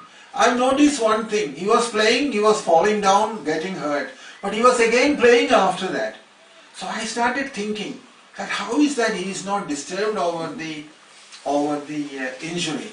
Or he was getting hurt and he was suddenly he will fall, and then he was looking, if anybody has seen it, that I have fallen down. If nobody has noticed it, then he gets up and starts playing again. So what has happened there, he says, that this child, this little boy, he has no bodily identity. The bodily identity comes very much later in life, after many years in this body, because everybody tells you, you are this body, you are this body, you are this body. Parents tell you and they give you a name and they tell you, oh, where is your nose, where is your eye, where is your ears. Like this we teach them all. The training in Ajnanam, training in Avidya begins like this, isn't it? So we have trained them like that, and by the age of 20-25 you start putting perfume and nicely dressing up to present to the world how nicely I look. Avidya is perfect by then. That's what it means, isn't it? So if you start thinking Jadabharata and Shukra Brahmarshi in that way, they were gone out of all these things long ago. Before that, this has never happened to them. Whereas all this has happened to us, isn't it? Identification with the body has come so strongly in us that so this has become a great difficulty for us. That's what he says here. That this Purnata that is body will one day drop away, and body cannot give you perfection. Purnata is not possible in the body. Why? Because it is asata. Because it is asata. Nobody can do it. Nobody can do it. So that will come. That that it's a great relief. This knowledge. That means that this one line, if you remember, that reflection or the thoughts is what is linking ourselves with the body. Means if you keep thinking more and more about the body and bodily maintenance, your bodily identification will increase day after day. The less we think about the body and bodily maintenance, or keep ourselves free from the thoughts of the body, you will see that the miseries of the body also will not have such a powerful impact on us. What we have done already, we can't do anything about it. But at least for the future, if you understand this principle, that only by through thoughts that we get connected with the body. In Krishna's arrangement, material nature, we are separate from the body. We are separate from the body. That is the principle behind it. We are separate from the body. So that is the main thing. So, so Chittavati, in other words, thoughts is what links ourselves with the body. Material nature has not connected us with the body. We have somehow fallen into this trap of illusion from the birth itself, that when we start growing up, people have indoctrinated us with this idea that we are this body. Oh, you have to look after yourself, they say. Isn't it? Look after yourself. Even now, even when you are grown up, you tell people, look after yourself. What's that looking after means? There's nothing to be looked after. Body will go its own way, whatever you look after. So that misunderstanding, that is what Krishna is saying here. When the personality comes out, when the body comes out, avyaktam vyaktimavannam manyademam abhuddhaya, he says, those who are mudhas, foolish people, he says, they will identify with the body, they will identify with the mind, they will identify with the intelligence, although they have no connection with the soul. They have no connection with the soul. So, we have no connection, we have no connection with the body. Suppose if we had any connection with the body, just like we were, when we were children, We were grown up from that childhood, isn't it? And every day we are growing. Every day we are growing. And every moment there is change happening in the body. Is it not? Right now, when you are hearing now, this very moment, there is changes happening in your body which you are not aware of. That is the proof that you have not connected with the body. That so many changes are happening in the body. Even the scientists are agreeing with that. The change is happening in the body. They agree with that principle, that change is happening inside the body. But are we aware of that? We are not aware of that. Any change that's happening inside this body, we are not aware of any of those things. So it's just like we have taken prasadam, it has gone in. And after it has gone inside the body, after it has gone inside the body, do we know what is happening inside? No idea at all what's happening inside the body. And I didn't even know that there's a thing called kidney inside, liver inside. Only I heard from the books and texts. I have not seen it myself, my own kidney, my own liver. So this is how much we are connected with this body. People tell me, after going to school and college, they start telling me there's a thing called kidney inside. The food goes like this and goes through the system in this way. Stomach is there, kidney is there, liver is there, and so many other things. And heart is there. I didn't know there was a thing called that. But and how it is working. Also, we are not aware of any of those things. This is all the proof. I mean, Vedanta is not illogical. It has its own reasoning. We are thinking that, oh, I know there's something wrong with my heart. But I didn't know where the heart is. I didn't know what this heart is doing. But somebody has taught me there's a thing called heart. But even now, I'm not aware of any of the things inside the body. Isn't it? I'm not aware of the heart, what it's doing there. Whether it has got any problem, I don't. If after a scan somebody tells me there's a problem, I'll say, yeah, there is a problem, I'll say. The truth is, we have no connection with the body. That is the truth. We have misunderstood all these things. Similarly, kidney. Somebody says, you need only one you can spare to somebody. He says, yeah, you have it if it helps you to survive. We think like that, isn't it? So how have we come to that understanding? Same thing with the liver also. Similarly, the stomach. So many things in this body, we are completely unaware of what it's doing, how it's working. It is all a proof that you are not connected with this. Your awareness is not connected with any of these parts of the body, isn't it? Okay, when you experience some pain inside, you may complain there is some pain, but where it's paining, you won't be able to identify. Then you need to go to somebody else to ask that question, isn't it? So,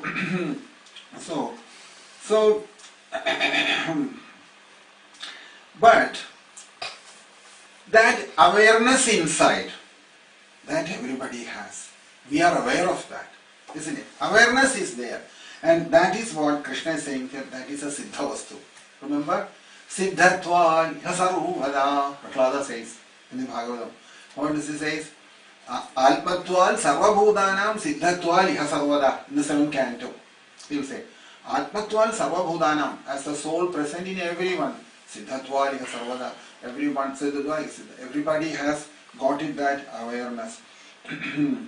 So, just like liver, I don't know whether there is a liver. If suppose the liver is not there, how will I know? Suppose I went to theatre and they've taken away one of my kidneys. If I come out, will I know that I lost one of my kidneys? I won't know that. Somebody tells me that, and if they take it out and show it to me, this is your kidney, I'll say yes, that's my kidney. But there's no sticker attached to it. This is the Adhyatma's kidney or liver or anything like that. Is it not? So, suppose I have not studied science, and only after studying the science I came to know there is a thing called liver. Or if you have studied anatomy in the medicine, you will come to know what's all inside there. How the liver functions, heart functions, how the nerves functions, and how the blood flows. All these things are unknown to me, isn't it? I don't know any knowledge about that, but how did I come to know? I came to know because I went and studied that in the university or college or whatever, and came to know that all these things are there inside the body. So, but I believe that it's all mine at the moment, just like I believe in the ghost. That's all it is. I believe in the ghost. Similarly, I believe in all these things, it's there. But whether it's there or not, I don't know. It says it's there. So, only up to that extent you can take it seriously. these different things inside the body, nothing more than that. But when bodily identification happens, in our ajnanam, avidya, we identify with all these things and think that I am that. And that is what that avidya, what they are talking about, isn't it? So, either you have to know through the science or somebody has to show it to you that this is what it is. On our own, we can't identify them or know that it exists or not. So, or they can show it to us in somebody else's body, because from our own body it's difficult to take it out. So, this body which I am saying it's me, I am this body, or this body which is mine, and that body is not in my control, and it is not in my knowledge either, in my awareness. In my awareness, none of these components exist, is it not?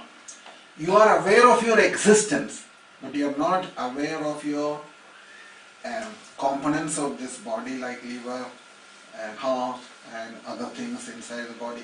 What it is indicating to us is that the connection with the body is established through the thoughts.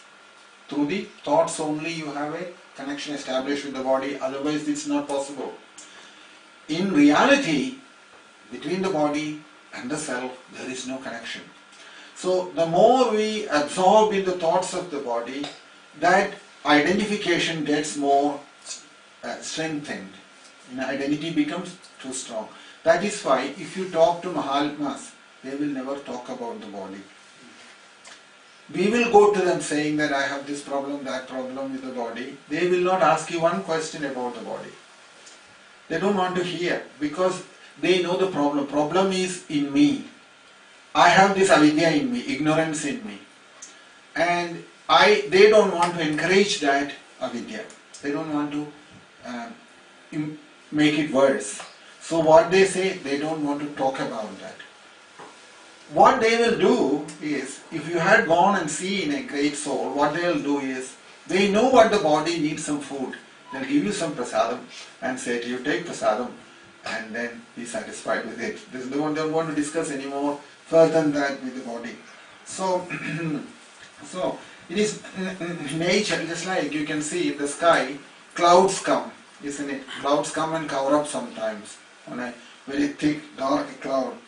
And similarly, sun rises in the sky, or moon rises in the sky, or the trees are growing up in the world. And just like you can see sometimes when it rains in the rainy season, like warm weather, when it rains, a lot of plants and trees comes out from the ground, is it not?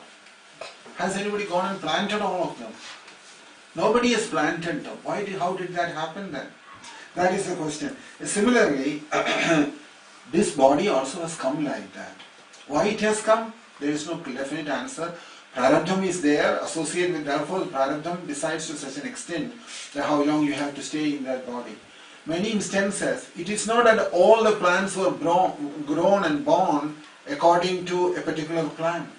As soon as it rains in a warm weather, you see there's a lot of plants which comes up. Did anybody go and plant all these things there? How did that happen? So, you don't know how it has happened. Similarly,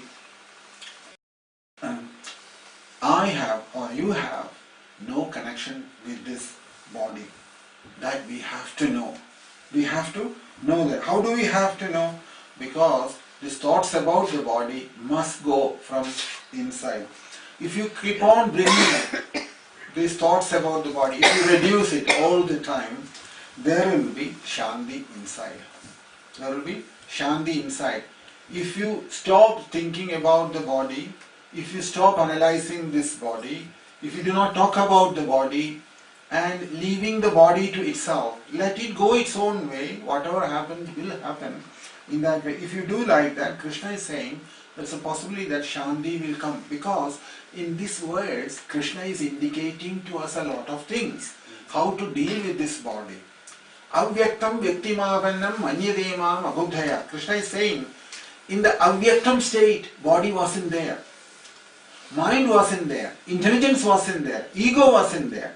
But vyaktimavannam, when you are identified with the vyaktitvam, personality, all your problems have come along with that.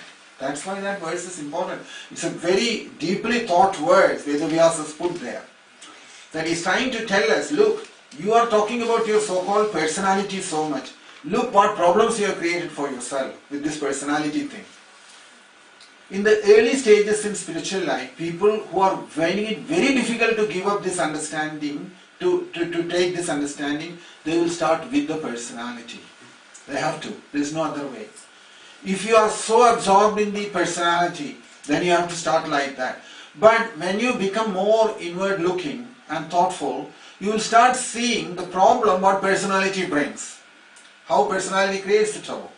Personality creates all these problems. It says creates the body, the mind, the intelligence, the ego, and all other problems of the world, all because of this personality. Is it not? All because of the personality. We have completely misunderstood the philosophy many times, and we are thinking, oh, they are impersonalists or talking about like this, then they must be really dull-headed and ignorant people. No, it's not like that. Krishna is giving some logic behind it. Avyaktam vyaktimapannam anyademam abudhaya, he says. From avyaktam, that state of deep sleep, when you woke up in the morning, you got your personality at that time. And what has happened? Look at yourself, he says. That anyademam abudhaya, your intelligence has gone in this way, without knowing the source from where all this personality had come, or the place where the personality is going to go back in the night to the same place where it came from. When you go into deep sleep in the night, what happens to the personality? He goes back and dissolves there at the same time. So, if you do not think about this body, your connection with the body will get more loosened up. And this is the right way to deal with the body. Normally, when we get sick, what do? We get more absorbed in the body, isn't it? We think more about treatment, medicine, and consultants, this, that, and the other. People frighten you with everything. They say, if you don't do this, you will end up like this, you will end up like that. Dementia will come, or something else will come. They will anyway come. They are going to come. If they are meant to come, they will come. They are not going to go. And then you say you do this test, that test, and they will create a lot of tests and send you for all kinds of. But what the problem is, Krishna is saying there, that vicharam or thoughts is what is linking yourself with the body. Linking yourself with the body. If you minimize these thoughts of the body, in a natural way, the body will not cause problems for you much. It will cause a lot of problems for you. So, more you bring down the thoughts about the body, Shanti will come inside. Shanti will come inside. So, our natural state, Krishna says here, is happened from that. And our natural state will come to a person. So, when that natural state is not connected to the body. The natural state, our natural state is not connected to the body. We are thinking natural state is always connected to the body, isn't it? So the natural state, Krishna is saying, is not connected to the body, and that is the process of knowledge. The process of Jnanamargam is like that. Why is it called process of knowledge? Process of knowledge, why is it called is this? The yoga state, what you have reached through the process of knowledge. Through knowledge, you have reached that yoga state. Therefore, it is called Jnana Yogam.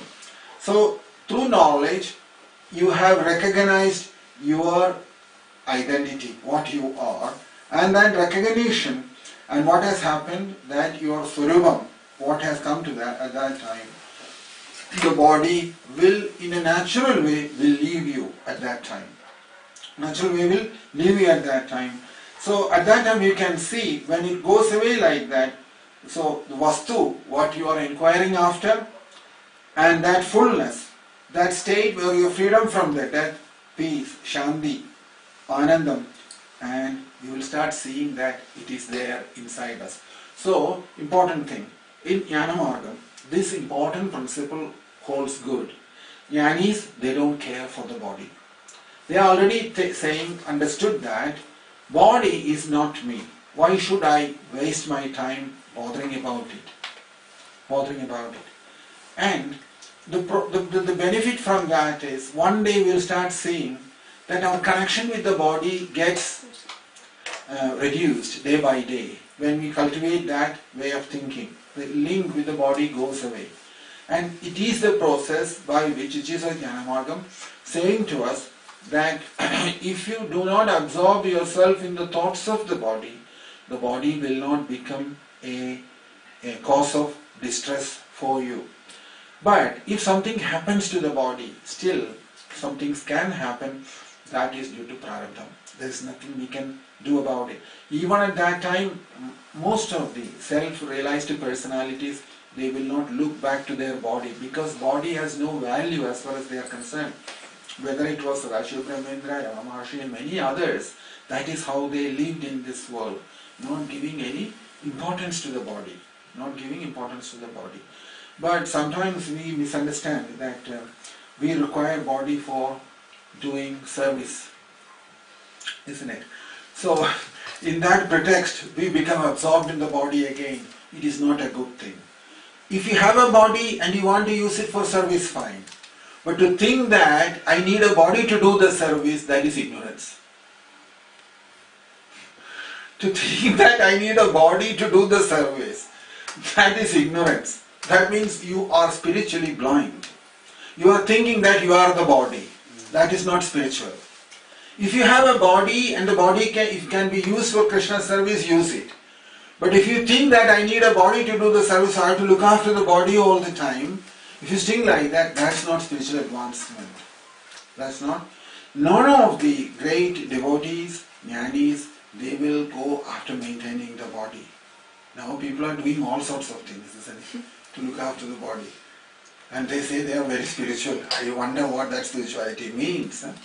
If Sadashiva Brahmendra or Shukra Brahmarshi sees them, they will run away from here, seeing these spiritualists, so advanced spiritualists, and they will be frightened seeing our spirituality. What can you do? This is avidya. This is avidya. Avidya is all these things. This is our avidya. The thinking that I am this body, thinking that this body I have to maintain for my spiritual life. If I started thinking like, first thing is to write off this body. Whatever you do, it is not going to get better.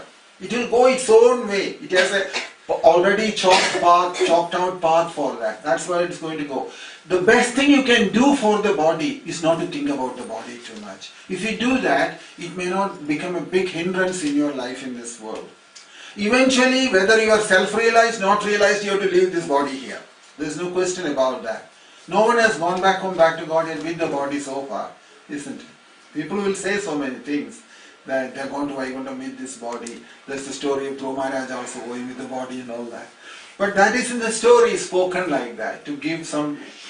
But who wants to carry this body to the spiritual world? You see, that's also a question will come.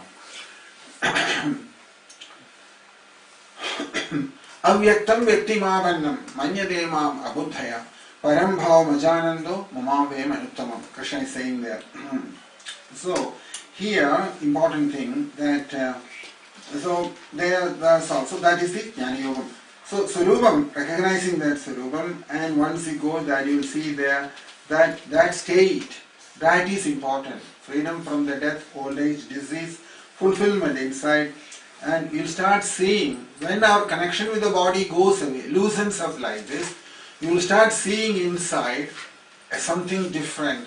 And that is what they are talking about, the introduction, the first step in the self-realization.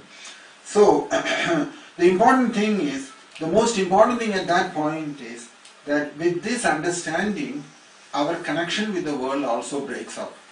Connection with the world also breaks up. So, how long can you look after this body? How long can you look after this body? Body has its own limitations. We have to recognize that. It comes to us in the vacant state and the dream state, isn't it? By the time deep sleep, body has gone. So you have to look at your own body in a different way rather than the way the school and college they have taught us. Schools and colleges, they have taught us about this body and how to use this body for, how to maintain this body, look after this body. This is the things we were trained all the time, isn't it? To think about this body. But in the spiritual life, if we give too much importance to the body, then it is avidya, it is ajnanam, ignorance, it is called, it is ajnanam. If it is giving trouble, if you can do something, try and do it, but if it works, it works. If it doesn't work, you have to learn how to leave it also. More than that, it has no meaning. That is what everybody else has done in the past. So, many things you can see that when we start realizing this, that that is why sometimes you will see in villages people, they have not been educated very much in the college and university. On the other hand, in their daily life they have observed certain things about the body themselves. And they have understood that certain things are not to be taken very seriously. They know that very well. So if you look at them, you will see they have some spiritual understanding in the way they live in this world. That they are able to separate themselves from the body to quite a large extent. They didn't study Bhagavad Gita or Bhagavatam. Just out of their experience in this world, they have understood this principle. That how it is possible to live in this world without being affected by the body. They are not sannyasis, they are not yogis, they are not jnanis. Just in their own personal life, they could be doing some farming or agriculture work, something like that. But they do not care for their body so much. And they learn this at a very early age in life. Because working in the field, working in the land, they have understood this principle that body, there is not much to be maintained and looked after. You can see that how detached they are with the body, without any shastra. But here, Jnanamargam, it is done through the shastra, that's all. The more we absorb in the thoughts of the body, we get more connected with the body.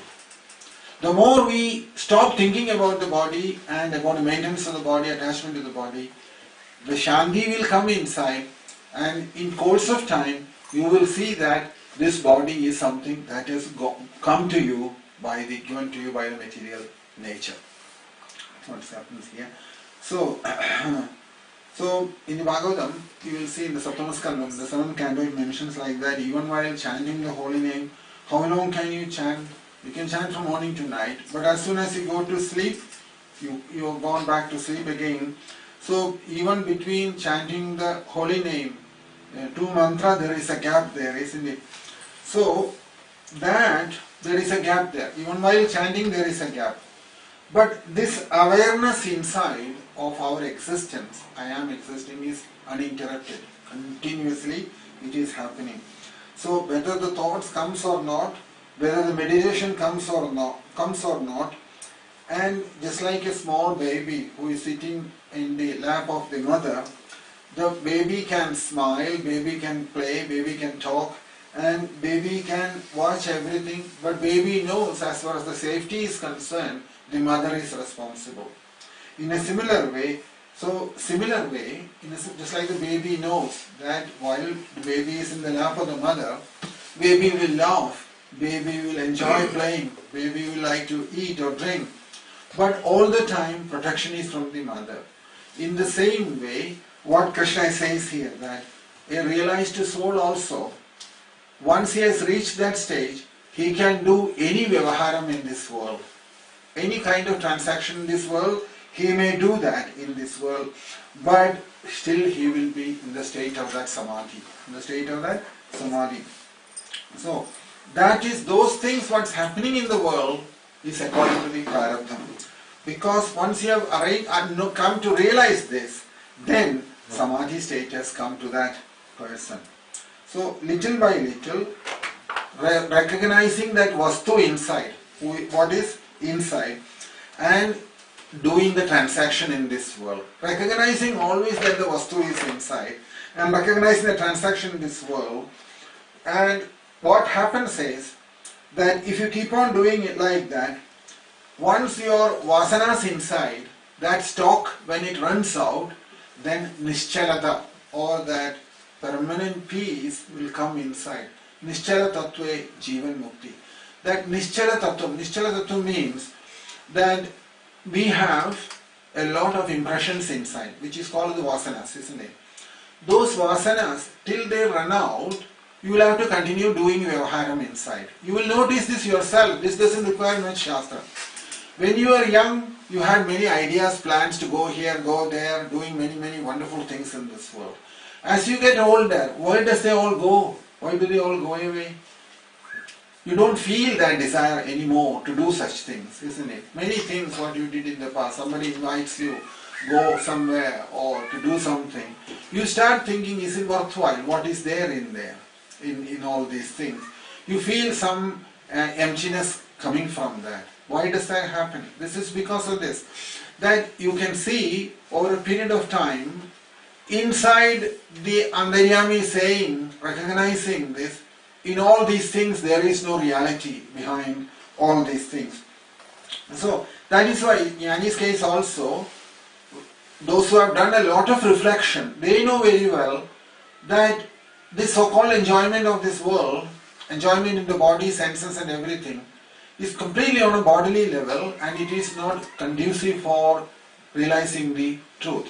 And as much as our attention turns towards the soul, whatever that is happening to the body and the demands of the body will also go away. Demands of the body will go, and as far as the desires are, it depends on how the impressions or vasanas inside gets exhausted. As much as they get exhausted and finish, those desires also will, that stock will go. And that stock, when it burns out, when it gets exhausted, it's called Nishchala Tattve Jivan Mukti. That is the Jivan Mukta state, the Mukta state of a person. So, Upanishad is talking about that Vastu inside, isn't it?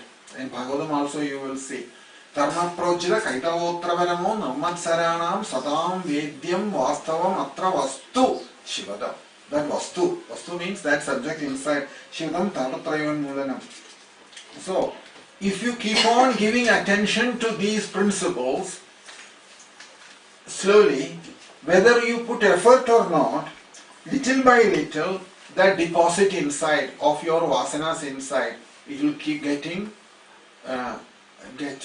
exhausted. It gets diminished inside, and Purna Vastu inside will start slowly waking up from inside. That will be the platform of the soul. Just like you can see, you have taken a big loan from the bank. A big loan from the bank. What does loan means? Loan means a heavy weight on your back, isn't it? Heavy weight on your back. So once you keep on repaying that back, you keep a relief, big relief inside, isn't it? I paid back most of my loan. It's like people say, oh, we had a mortgage, now most of it, by the age of 50 or so, they'll start saying, most of my mortgage I paid back, there's only a small mortgage left. Why? You feel a relief inside, you have paid back everything, is it not? All your borrowed money you have paid back, you feel a relief from that. In a similar way, actually we are giving, but in reality we are gaining. We are getting freedom from the debt, and inside what are we gaining? The peace is coming in. This is a material example. When you keep paying back all your loan, borrowed money, you feel relieved, released from the debt, and inside you feel a peace, a shanti which comes inside. So, what Shastram does to us is, little by little, that Shastram is opening up to us and saying to us, look, if you do not identify with your body and move away from the body as much as possible within yourself, eventually you will notice that the soul inside will start coming out and you are becoming a man. Freedom from the debt will happen inside. So, just like you open, there is a curtain and you put a hole inside and you look through the hole, you can see the other side a lamp is burning, the more light will come out. In the same way. So, just like inside us, that's what's happening. That we have, the soul is present there and he wants to come and he wants to give us that realization from there. But why it's not happening? Because of all this avidya what we have created around him, that avidya requires a complete clearing up inside. So, on a mental level, physical level, everything is necessary, and automatically when self-realization happens, all these adjustments will happen in the body as well as in the mind. That is spiritual life.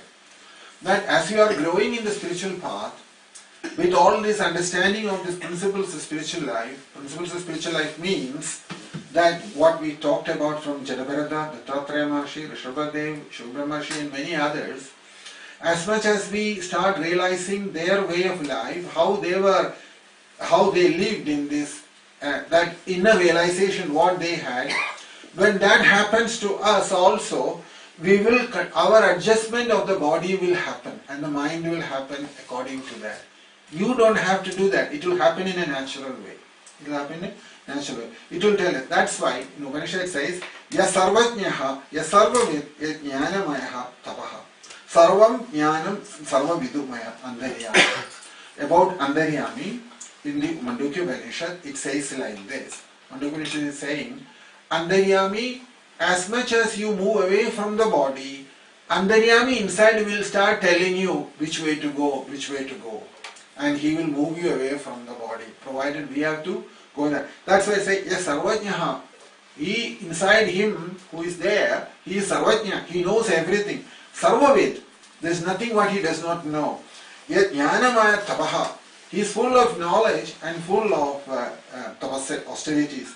Sarvajnanam sarvavidu ya andaryami. Andaryami's definition in the Mandukya. So, and it will do what is necessary to make us perfect at that stage, and accordingly it will keep on adjusting the life in that way.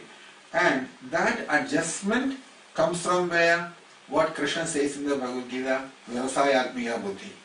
It is from the Vyavasayatmiya Buddhi means all this. Now, people say when we talk about that Vyavasayatmiya Buddhi, people think it's some special intelligence working there. No, everything is the same thing. What's happening is, when this way we start living, giving less importance to the body and more importance to the soul, what will start happening is, Andaryami from inside will start giving the guidance, which way to go in life. But we have to become serious. That's what Krishna is saying. That instructions comes from the Vyavasayalpiya Buddhi. Vyavasayalpiya Buddhi means that Buddhi has become Vyavasayalpiya. Adhyavasayam, that's not there.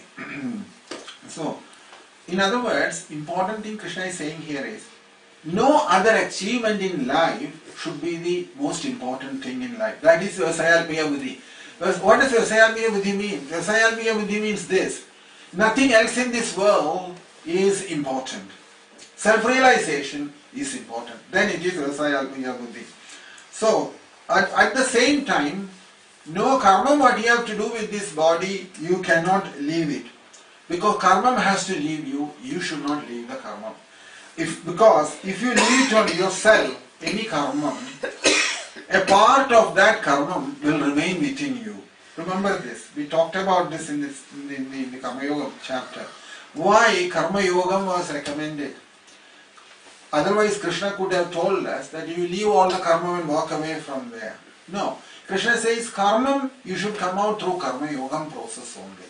That means whatever karma, if you execute in that Karma Yoga process, if you follow, then eventually that karma vasana inside, that will completely get wiped out. And then you are freed from the karma. Otherwise, if you abruptly withdraw from the karma, whatever vasana that is inside, you will carry that with you and it will come out in your spiritual life in another way. It will come out. What will happen is you will go into spiritual life and then you want to manage a big project, that desire will come after coming to spiritual life. Then you have to create a project to fulfill your karma in the spiritual life. This is what happens. Suppose you were a big banker. You have made a lot of money through the banking business. And suddenly you threw the whole thing away and you came out. But karma vasana has not left you. What will happen? When you come to spiritual life, you want to make money then. It will come back. All these things are there. Karma, karma vasana, they are all reality. There is nothing we can do about it. Krishna is saying to us that the intelligence is to understand these things and act in the proper way. That is why Karma Yoga is presented to us. This is not. At a young age, if somebody gives up everything and takes to sannyasa ashram, you will see this problem happens in life many times, isn't it? All the time you are seeing this happening. That vasanas have not left. You have taken sannyasam.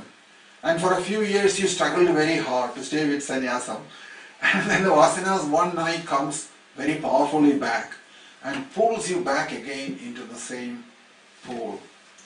Or what will happen is you will mislead the world in the name of sannyasam.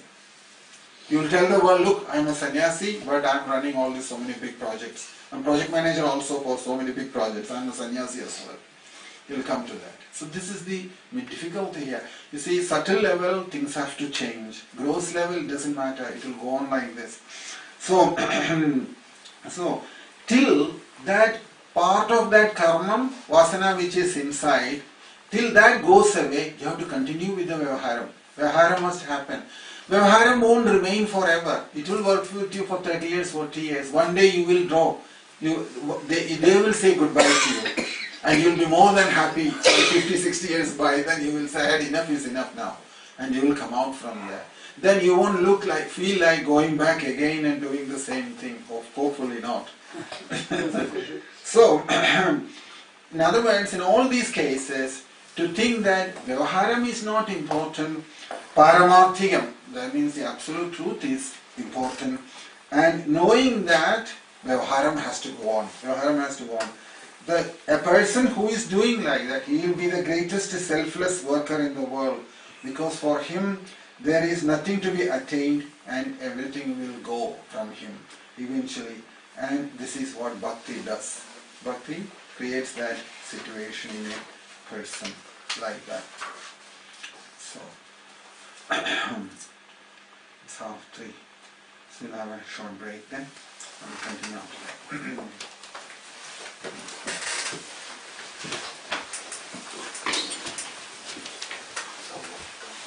that. No, I'm okay.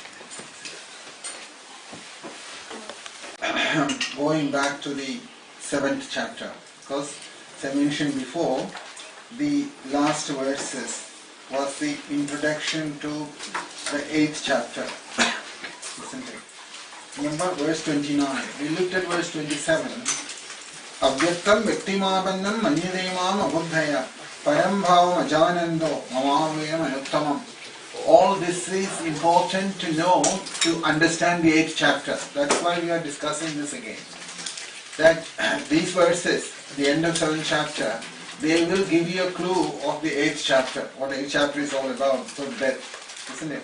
Unintelligent men who know me not think that I have assumed this form and personality. Due to their small knowledge, they do not know my higher nature, which is changeless and supreme. That avyaktam state is changeless and supreme. Krishna is saying, it's changeless and supreme. From there came all this personality and other things. So, and then if we go back into the verse 29, he mentions there, Krishna saying there, Jaramarana Mokshaya. Jaramarana Moksham. What does that mean? Jaramarana Moksham. Jaramarana Moksham means that it's a little difficult to understand, because when Krishna is saying that, Krishna says that Jaramarana Mokshaya, that means daytime and nighttime should not affect you. There should be no time and space either. That is that state. Self-realized state means there is no time, there is no space. Today for us now there is time and space. When does time and space come? Time and space comes when you identify with the body. Is it not? Where does time and space stays inside us? In the mind. Soul has nothing to do with time and space. Time and space is inside the mind, not in the soul. So when the mind comes out in the morning, when you wake up, time and space also comes out along with that. Jara marana mokshaya mama ashate yadandiye. Krishna is saying there, if you take notice of that, Krishna is saying to us that if you want to free yourself from old age and death, Jara and Maranam, that means old age and death, you have to free yourself from time and space as well. It's a requirement. There's nothing you can do about it. Otherwise you are not going to get there. You see, our problem is that we have a body like material body now, a mind also. And we want to keep all these things together and want to become self-realized also. That's not going to happen. That's the important message. If you want to get out of Jara Marana Mokshaya, means if you want to free yourself from the old age and death, you have to also free yourself from the time and space as well. Time and space as well. So, and similarly, no night, no day. Night and day is for the mind and the body. So, Jara Maranam, that means while living within this body itself, knowing that these things don't exist in me, that realization has to come. This is what liberation means. Liberation means while living within this body, I have to know old age and death doesn't exist in me. And in other words, what they call as transcending them. You transcend death, you transcend old age, you transcend disease, and you transcend all your physical problems, biological problems, and psychic problems and everything. You are not destroying them, annihilating them, you are transcending them. That's what it is. Yeah? This you have to reflect yourself and understand that, because you can't get rid of them. They are meant to happen there. But all you can do is to transcend them. That means you move beyond the body, beyond the mind. Your existence, awareness moves beyond the body, beyond the mind, beyond the intelligence, beyond the ego. It moves to the higher plane of spirituality. Spirituality happens there. In material nature, all these things does exist. Old age exists, disease exists, death exists. But while living within this body, you transcend them. That is what Krishna mentions there. Jara Marana Mokshaya. When Krishna mentions these words, when you are connecting it to the 8th chapter, you will notice these things. That, you see, normally when we think like this, we are identified with our body to such an extent, we think in wherever we go, we will carry this body with us. Isn't it? That's how we think about ourselves. Because our identification is very strong with the body. But once you come to spiritual life, and you have understood the truth that nothing to do with this body, body has nothing to do with me, I have nothing to do with this body. If you come to that, the next thing to happen is while living within this body, you have to free yourself from the body as quickly as possible. That's why all these things are spoken here. Avyaktam vyaktimapannam manyade mama buddhaya param bhavam janando mamame manuttamam. Again here, jara marana mokshaya. It all spoken with this, focused on this one point, that the soul, the awareness, the consciousness, in other words, has nothing to do with this body. It cannot drag the body with it wherever it goes. That's not possible. So when that knowledge comes inside, if it gets to the right place, then what will happen is little by little, we will start saying goodbye to this body even before death comes. You have to say goodbye now, not at the time of death when it is forced upon you. At that point, whether you like it or not, it will be given to you on the plate, death. But if you yourself now say goodbye to the body now, before that moment when it comes to leave the body, right now if you start saying goodbye to the body, Krishna is saying Brahmi Sthiti will happen. And that intelligence, what's required for that, will come from the Vyavasayatmiya Buddhi. That's what Krishna calls it as Vyavasayatmiya. These are all subtle things, we have to recognize that and accept it. There's nothing we can do beyond that. So Krishna says, recognizing while living within this body, we have to know that we are not this body. So that recognition, Krishna is saying here in that verse, with that recognition, and you are putting effort for that to establish that within you, that recognition, various other factors will come to their knowledge. Various other factors will also come. And what that is, so many new things Krishna is talking about it now. What in relationship with that? That is, what all things Krishna mentions in that verse before he starts the next chapter. If you look at the last verse of that chapter, that's what it is all about. That Sadi Bhutadi Devam Sadi Yajnanjaye Vidu Prayana Kale Pichamam Te Vidu Yukta Chetasa. Krishna is saying, Sadi Bhudam, Sa Adidevam, Sa Adhiyajnam Chaye Vidu. Know all these things, Arjuna, he says. Before that, death happens. So, Adibhudam, Adidevam, Adhyalpam, Adhiyajnam. And Krishna says here, all these four things, Sadibhudadi Devamam, Sadiyajnam Chaye Vidu, Prayana Kale Vijamam Te Vidu, Yukta Chetasa. Remember this. Krishna spoke about old age and death. Krishna is saying to us, you should fix this inside you, this understanding, that the body is not me. I'm saying goodbye to the body now, much before the death happens. If you do that, Krishna is saying there, completely taking my shelter, if you hold on to me, when Krishna says taking shelter of me means identifying with the soul, in other words. Soul is Krishna, isn't it?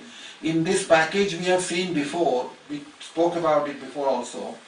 In this package, so-called we, or each one of us, what is in there? There are two sides. One side is the Chit Shakti, other side is the Jada Shakti.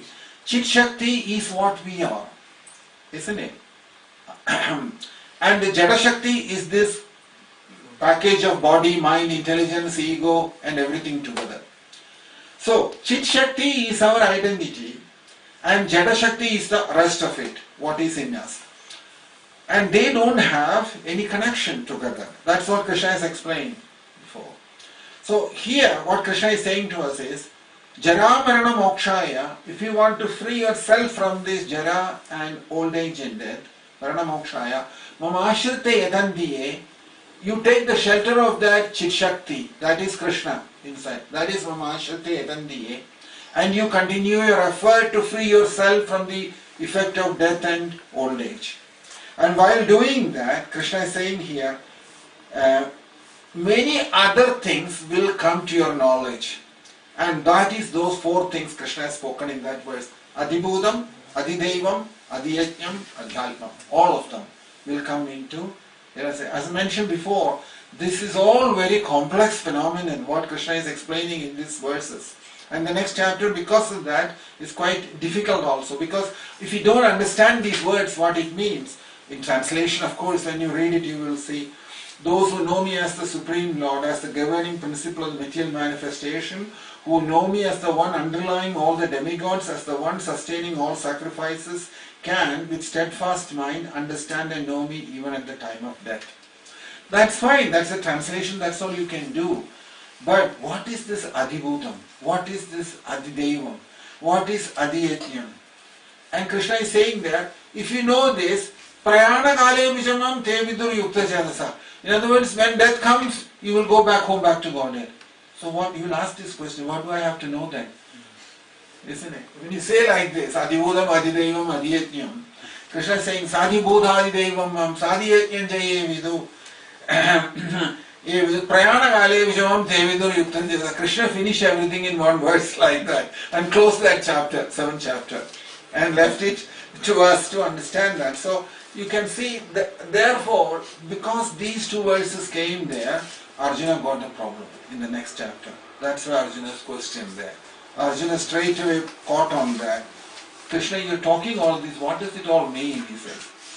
That's the first chapter verse, first verse.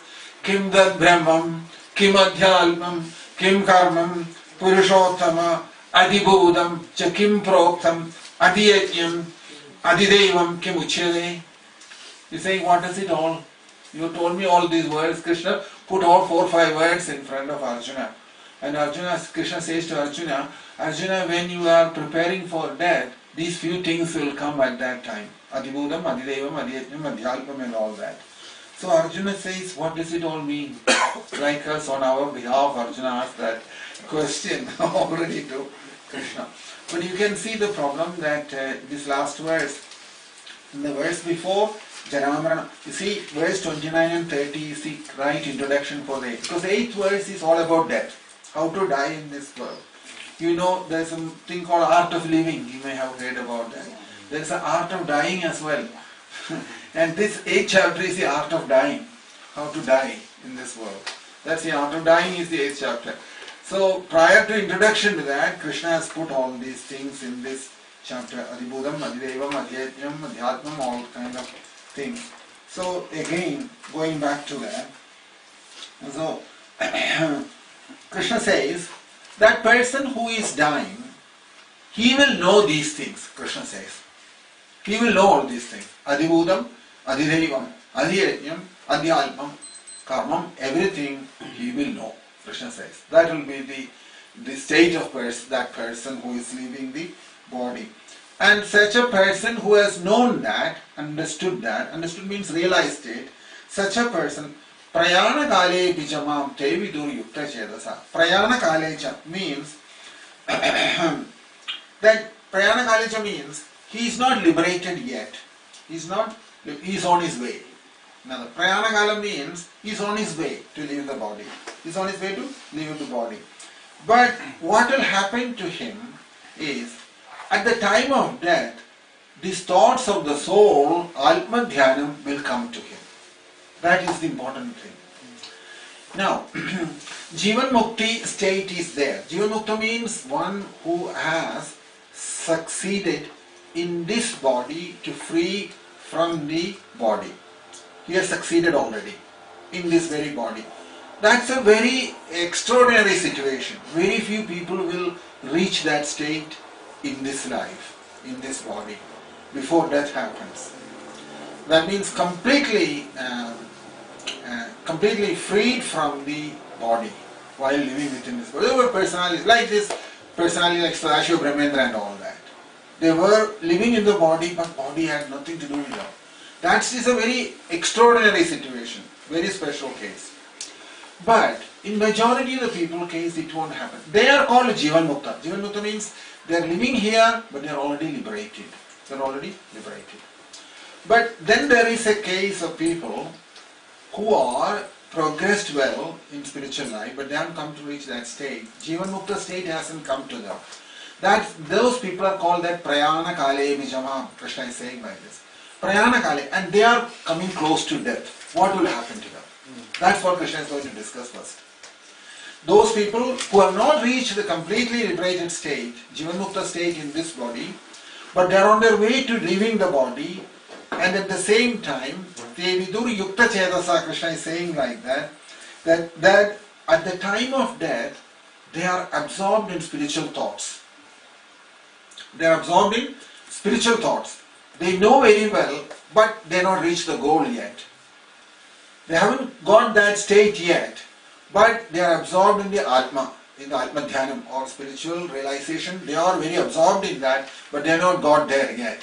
So that's what Krishna is saying here.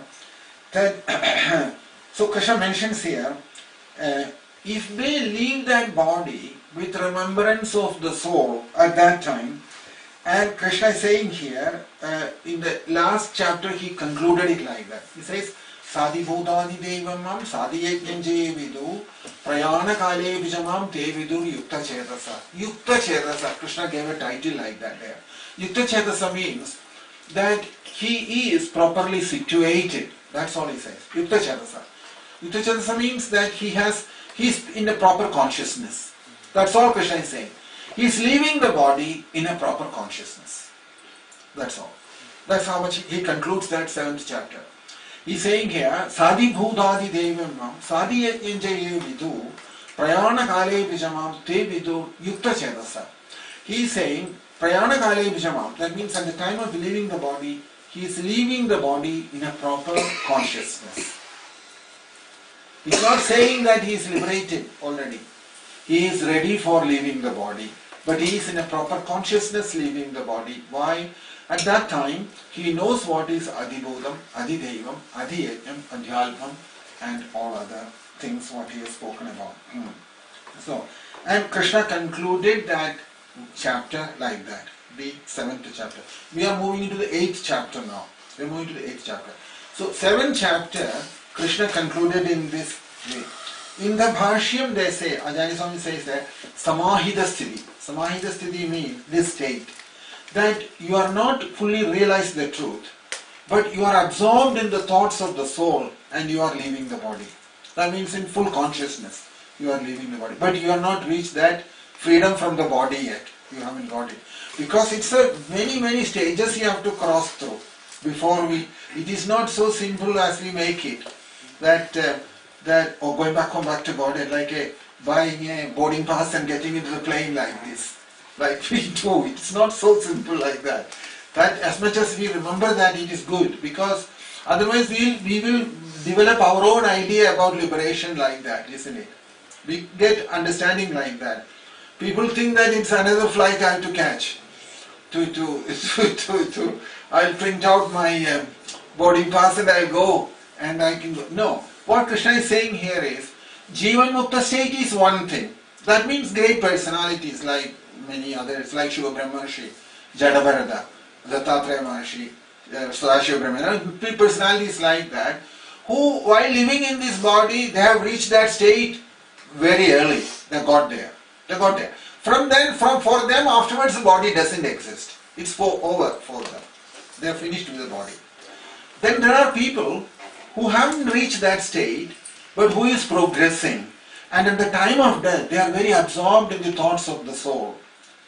And at that time, this realization of Adibhudam, Adidevam, Adiyajnam will come to them. That's what Krishna is saying there. And that's what's going to explain in the next 8th chapter, is all about this Adibhuda, Adidevam. So you have to see in different levels Krishna is talking about spiritual, about death. In different levels how it happens. Because everyone is not going to be Dattatreya Maharshi or Shiva Brahmarshi while leaving the body. We don't know where we will be leaving the body. It could be in M6 or M1 or somewhere else. Who knows what's going to happen? With the way we are living now in this world, death can come anywhere, any situation, isn't it? So what is our faith? But Krishna is here. What Krishna is doing is, Krishna is saying to us that there is a group of people who will realize the truth much before death and leave Jivan Mukta state, and there are others who will leave this body because they have taken seriously spiritual life, but they didn't reach the perfection. So what is happening to them? That's what Krishna is going to discuss. And Krishna is saying here, they are aware of these things. Sadi bhutadi devamam, sadi yajnam jayevidu, prayana kaleyu pichamam te vidur yukta jalasa. Krishna gives them a title, yukta jalasa. Yukta jalasa means that they are properly situated because they are absorbed in the soul. Therefore they are properly situated. Now, in the Ajali Swami's Bhashyam, he calls it a samahita sthiti. Samahita sthiti means a state inside where there is a proper balance has come inside, in a proper balanced state. We don't know how we will leave the body. Does any one of us can say what will happen to us at the time of death? Nobody knows what will happen.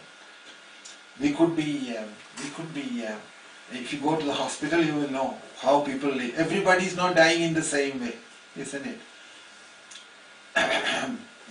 That's all you have to observe. A few people, you will know that everybody is not. Somebody is dying in excruciating pain or in a total misery. Somebody will be living, and that is why the soul has so many exits in this body. It comes through the different holes. After the 9 holes, it can come through any hole, isn't it? Depending on which hole come through, it comes out. Also, is an indication of the state in which they have left the body. All these things are there in the Shastra. That is from the yoga point of view. Yogam, Patanjali's Yoga Shastra will talk about all these things. If we live through this way, this will happen, and so many other things related to that. So here, as I mentioned, this 8th chapter, Ashtamam, is the 8th chapter is the house of death. That is what it is spoken. So similarly, for some reason, Krishna has also selected the 8th chapter to discuss about the death. Because no other chapter is discussing about the death, isn't it? So how in this 8th chapter, Krishna is going to tell us at the time of death, how one should keep his consciousness. In what consciousness one should die. That's all he is going to explain here in this thing. So, if you remember, when we started studying Bhagavatam, when Sukha Brahmarshi came to see Parikshit first time, 2 things he spoke to him first as an introduction. How liberation happens. One is called Kramamukti, other one is called Sadyomukti. 2 kinds of liberation he discusses in the 2nd canto. If you look into Bhagavatam, you will see it's called Kramamukti and Sadyomukti. Parikshit asked that question to Sukha Brahmarshi. How does people get liberated? Sukha Brahmarshi says to him, 2 processes are there, Parikshit. One is the Kramamukti, that means gradual liberation. And Sadyomukti is instantaneous liberation. Why there is these 2 different kinds of liberation? There is a reason behind it. Reason is this. Some people, they have through bhakti purified themselves to a very high level. Very high level. They won't want to come back here. They are not likely to come back here. At the same time, inside them, there is a little curiosity to find out what's happening in the other higher planets. Because when you read about these higher planets, sometimes you feel it's worthwhile having a trip there also because spiritual world we haven't seen yet. But their Shastram is telling us these heavenly planets, Nandanam, Chaitra Ratham, these are all Indra's special planets, heavenly planets, where there is a lot of, they live a very higher standard of material life, and they have great level of happiness also. They don't know much of distress, what we know here doesn't exist there. So some people will still have a desire to go through these planets on their way, because you may not get a chance to visit them again. Just like people do like that, isn't it? When they travel to some places long distance, they'll say on the way if I can get like you buy the world tour ticket, you buy and you visit a few places on your way to say Australia or Canada or somewhere like that. So similarly, the desire may be there a little bit. So therefore, Kramamukti is there, gradual liberation. You go through all these planets, and then eventually you go to the Saptarishis planets, Maharlogam, Janalogam, Tapologam, and eventually to Satyalogam, Brahma's planet. And when Brahma goes back, you go along with him, back to the spiritual world. So they are saying that we are not in a rush to get there. Let's take our own time to go. So therefore, Kramamukti. Sadyomukti is those who have become so detached from this world. They don't want to have anything to do with karma, any kind of sense gratification, no desire for even for the higher planets. For them, Sadyomukti. So these two processes, liberation process, is discussed in the Srimad Bhagavatam in the second canto. You will see our Shugam Brahmarshi explaining this to Parikshit in that chapter. So Kramamukti, that is the words the Shastram is using there. So only those who go there, go through death, can know what is life. Only when you go through death, you can know what is life, isn't it? Life cannot be known simply through living. Simply through living. You have to die and then come out. And then you will know what is living. Because our life is not complete. We are just thinking, oh, I know what's life. No, you will only know what's life when you die. And then you go through the death and comes back to life again. Then you know you have completed one full cycle. Otherwise you're not, because you don't know what is death. Just like you don't know what is birth also. What do we know about birth? Nothing. So to know birth and death, you have to go through the full cycle, isn't it? You have to die. So you have to pass through death, otherwise life cannot be known. Life cannot be known. Because only when you pass through death, you come to understand that what does life means, isn't it? You see, otherwise death is now, all our knowledge about death is what we have seen, but or the books have told us. That's all how much we know about death. You have no experience of death, isn't it? So unless you go through that, you won't know about life. What is, we are talking about life, isn't it? Unless you go through the death. Because you can see here that suppose I tell you about death, and I tell you that okay, you can listen to this. It's very interesting to talk about death, and you keep on listening to it, enjoy there. But you cannot, it's not possible for you to experience death by hearing about death, isn't it? Because only when you stay inside this body and able to transcend this body, then only you can understand that your life is complete. At the moment we are thinking our life is complete. Most of the people think, I worked all my life, paid all the taxes, and paid all my mortgage, brought up the family, and children all grown up, they all got married, well settled, my life is complete. This is the mundane, material, totally materialistic conception that is. They think that they have done everything what they have to do in their life. But from the Shastram viewpoint, your life is only complete if you have lived in this body and you have succeeded in transcending this body or transcending death, then your life is complete. Otherwise your life is not complete. From the Shastric point of view. Shastram is telling us, while living within this body, if you have succeeded in transcending this body and death, then your life is complete. Then there is no more life after that, isn't it? That's when the life is complete, from the Krishna's point of view. So, otherwise, if you take this life, mundane life, what we live in this world, and you think that my life is complete, your mundane life is complete, but spiritual life is not complete. And your real life is spiritual life, not this mundane life. Because in life, you have got these problems. Which one? Old age and death, disease, everything, isn't it? And you cannot get out of it by adjustment. By adjustment, you cannot do anything about it. Behaviorism is not enough, in other words. That means by adjustment, you cannot get over it, isn't it? So, for example, you can see this directly, that when disease comes, old age comes, all you can do is to sit and smile at it.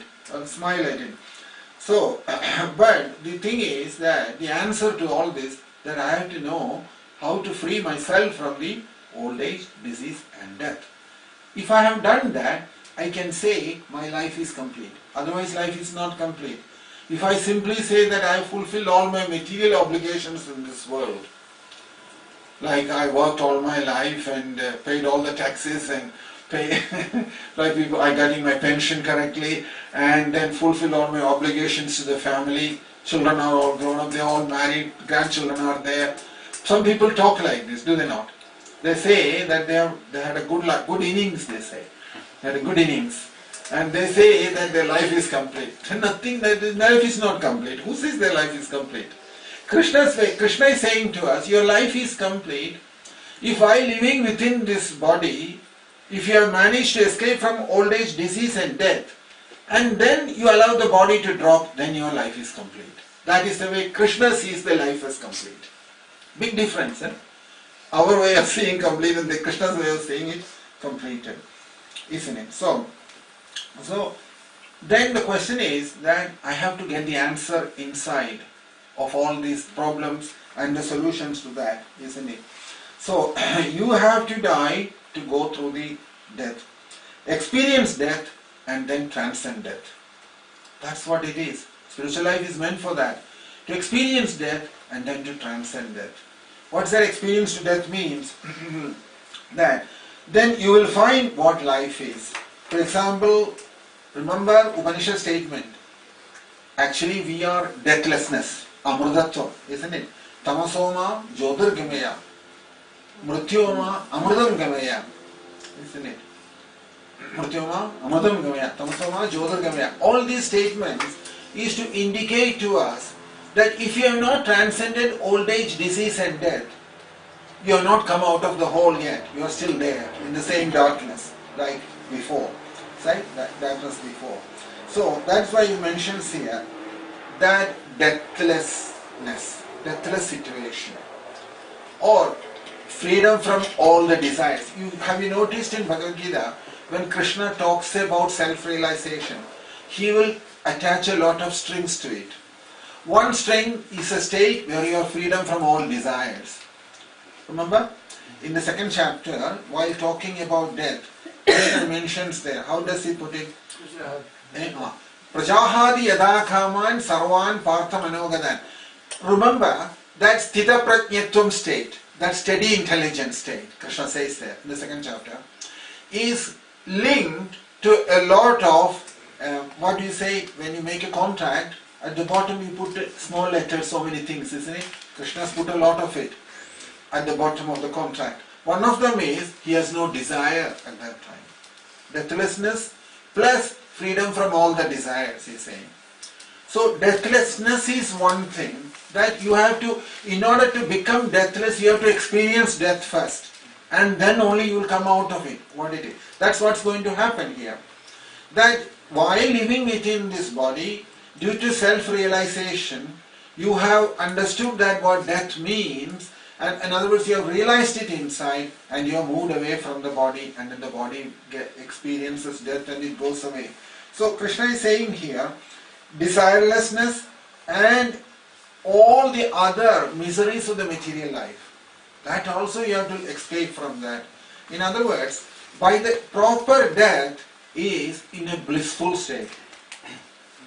That means at the time while leaving the body, you have to be in a state of bliss. That is when you can say that death is perfect. In a blissful state, you have to leave the body. How many of us leave the body in a blissful state? I have not seen one till now. All of us crying and all of what all mess we are going to create here before we leave. Only Krishna knows what is going to happen, isn't it? And all the doctors and nurses will be cursing us for what we are doing, creating trouble for them. Also, and all the relatives, friends will curse everybody, and they will be cursing us as well for the trouble we are giving them. They will be praying, when is he going to go? How long is he going to go? They will be counting the days more than us.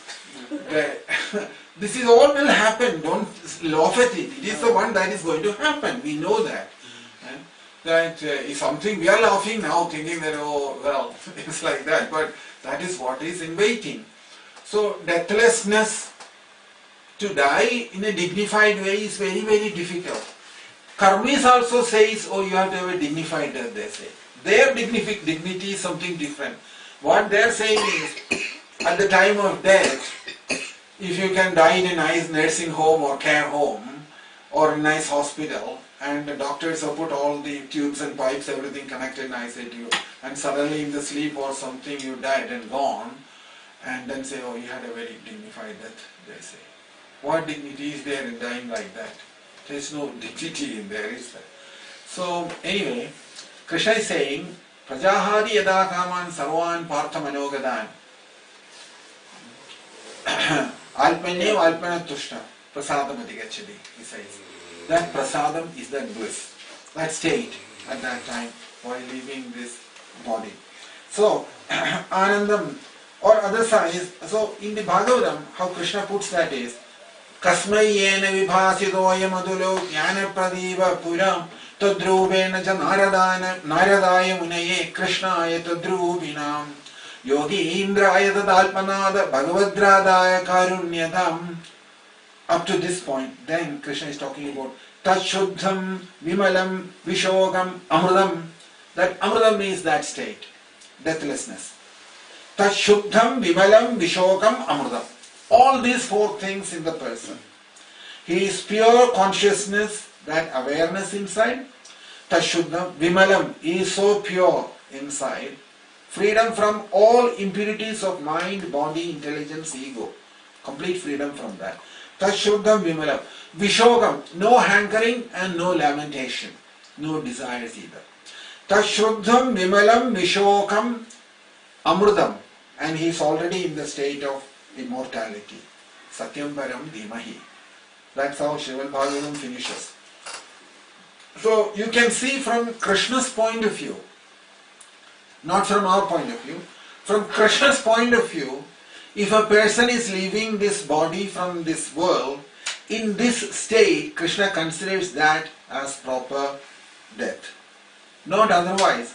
The way we are dying is like not much different than the way animals are dying. Animals also die the same way like we do. Only thing, they don't have a big hospitals and beds and doctors and nurses. They get run over by the cars or trucks, and we think we are dying in a very dignified way. They died on the road. But Krishna is saying your death and their death, there is no difference practically. You are also crying, they are also crying while dying. Krishna says if you are dying in happiness, in bliss, then it is your transcendent death. But you are not. That's what Krishna is telling us. That your death is not much different than the way animals are dying. Animals die in the same way like we do, isn't it? They also die, either they old age or whatever it is. If it is a dog, we will give him an injection and say, you go now. You had enough, 10 or 15 years, that's enough, you had a good life, you say to him. And would you say the dog is dying in a dignified way? Or is our death anyway dignified? No. As far as Krishna is concerned, because it is from a spiritual position, Krishna is talking about it, Krishna is saying to us that this death, what we are talking about, that he has experienced death, and that means you have to transcend death while living within this body. then it is perfect. So that Paramasatyam, that's what that verse is so important in the Bhagavatam. Kasmayena vibhasitoya matulo. What has happened to Parikshit? It is saying Kasmayena vibhasitoya matulo jnana pradipa pura. When the transcendental knowledge was injected into Parikshit by Shuka Brahmarshi, Tadrubena Naradaya Munaye Krishnaya Tadrubina. The same knowledge was transmitted to Brahma by Krishna. Sitting inside Brahma, Krishna accepted that. Sitting inside Brahma, Krishna spoke. Sitting inside Narada Maharshi, Krishna heard. And sitting inside Narada Maharshi, Krishna spoke. Sitting inside Vedavyasa Maharshi, Krishna heard. Sitting inside Vedavyasa Maharshi, Krishna spoke. And sitting inside Shuka Brahmarshi, Krishna heard. Sitting inside Shuka Brahmarshi, Krishna spoke. Sitting inside Parikshit, Krishna heard. This is how the process of Bhagavatam transmission. Bhagavatam is transmitted in this way. That's what that verse is. Kasmayena vibhasitoya matulo jnana pradipa pura tadruvena cha naradaya munaye krishnaya tadruvina yogendraya tathalpanada bhagavadradaya karunyadam. And what happened to Parikshit? Tachrudhvam vimalam vishogam amrutam satyam param dhimahi. Parikshit realized what? Satyam param dhimahi. Only the Satyam, the truth is the soul. That realization has come to Parikshit. This is the death. This is the death what Krishna is talking about. Not the death what we experience in this world. Our death is better not to talk about it. Because it's a, if we talk, that's why most of the people don't want to talk about death. When you start bringing up the issue of, oh no, we don't talk about those things, they say. It's painful for them to talk about death. But death is the only thing to talk about. What else is there to talk about in this world? That's the point Krishna is saying here. So here you can see that at that time, he said, when that Satyam Param Dhimahi, that means when your meditation has come onto that platform of Satyam, Satyam means absolute truth, Krishna. You can also call it as Krishna Param. In a devotee's language, it is Krishna Param Dhimahi. Jnani's language, Satyam Param Dhimahi. That's all the difference is. That same Satyam, what Jnani calls as Satyam, devotee calls it as Krishna. That's all.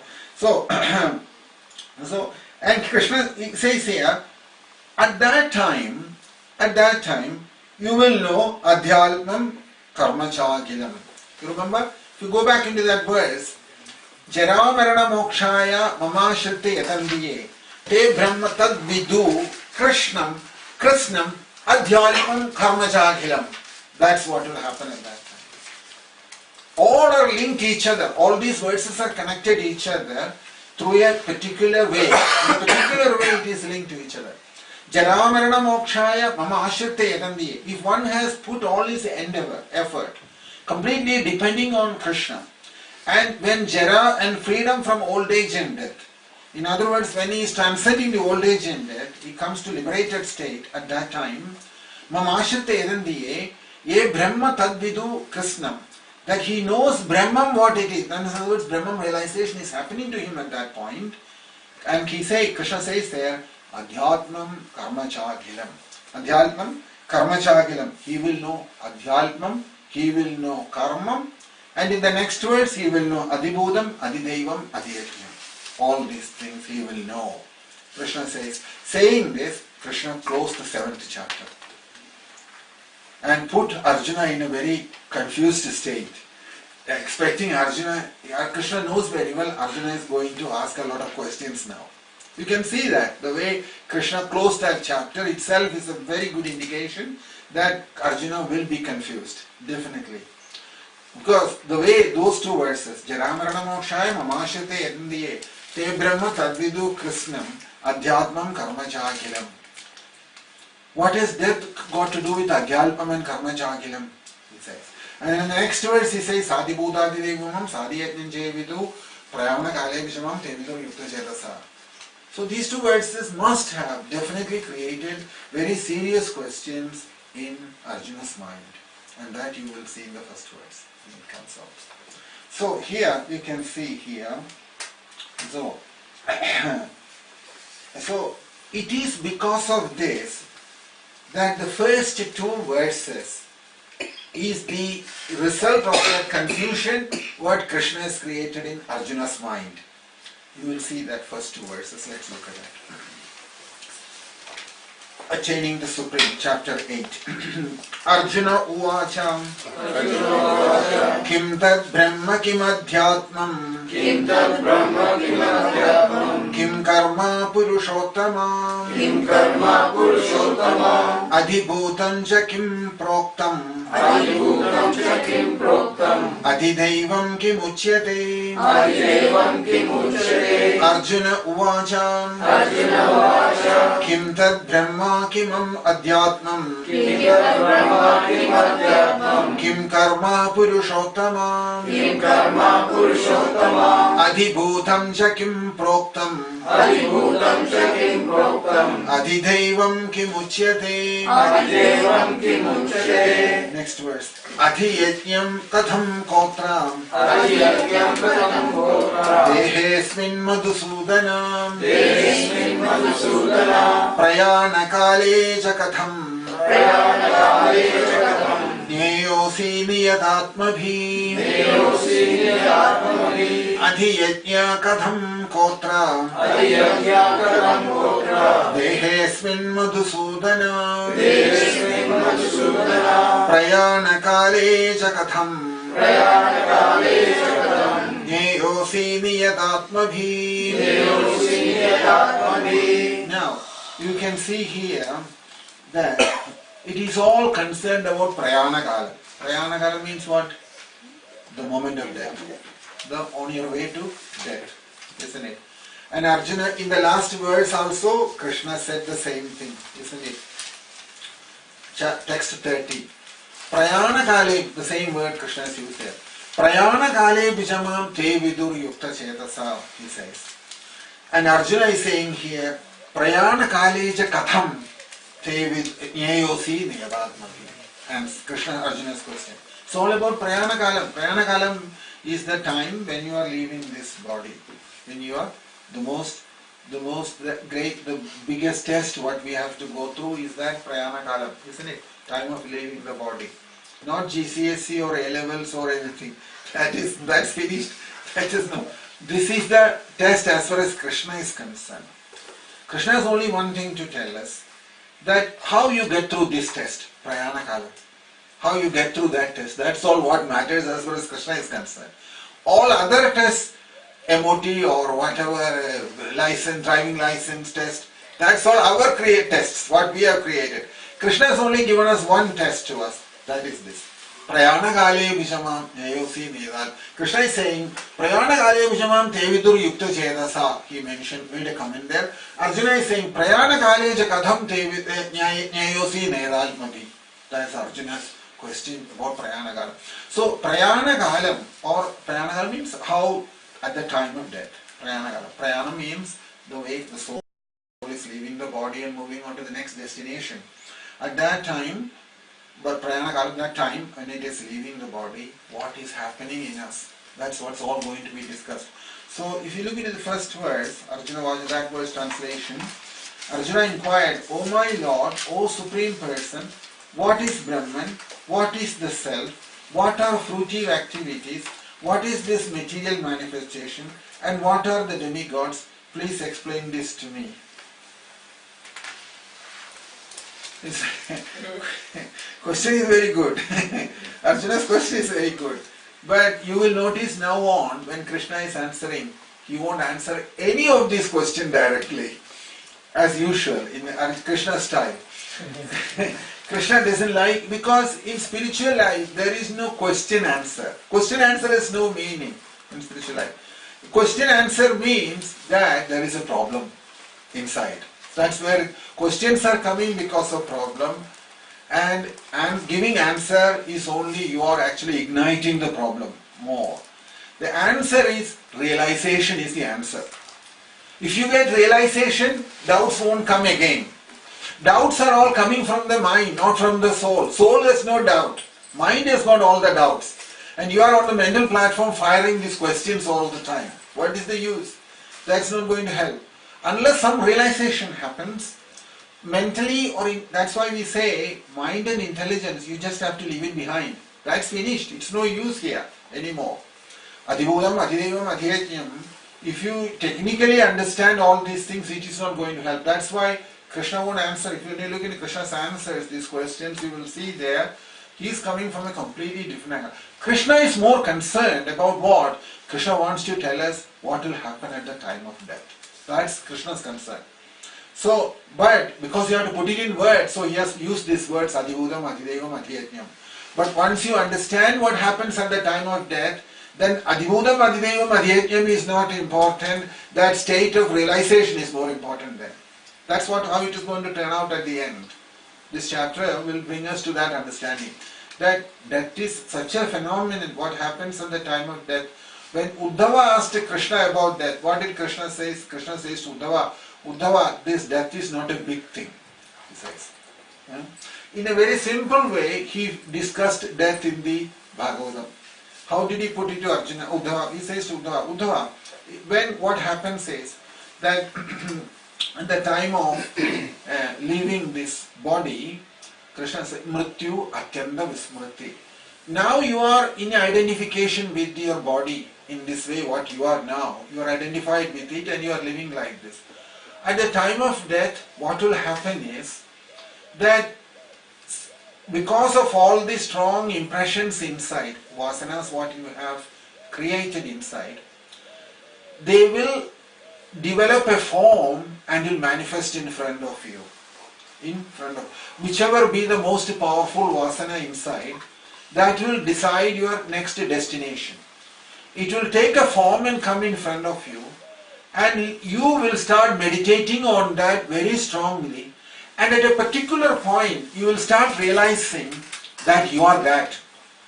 And at that time you will lose your identity with this present body, and your identification with the new body will start at that point.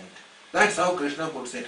Mrityu Atyanda Vismriti, he says. Atyanda Vismriti. That means, today now, I am thinking, I am a man, my name is Dinadhyatma, I am living in England. All this is very strongly embedded in me at the moment, isn't it? In every one of us. A certain designation, identity of us is within us.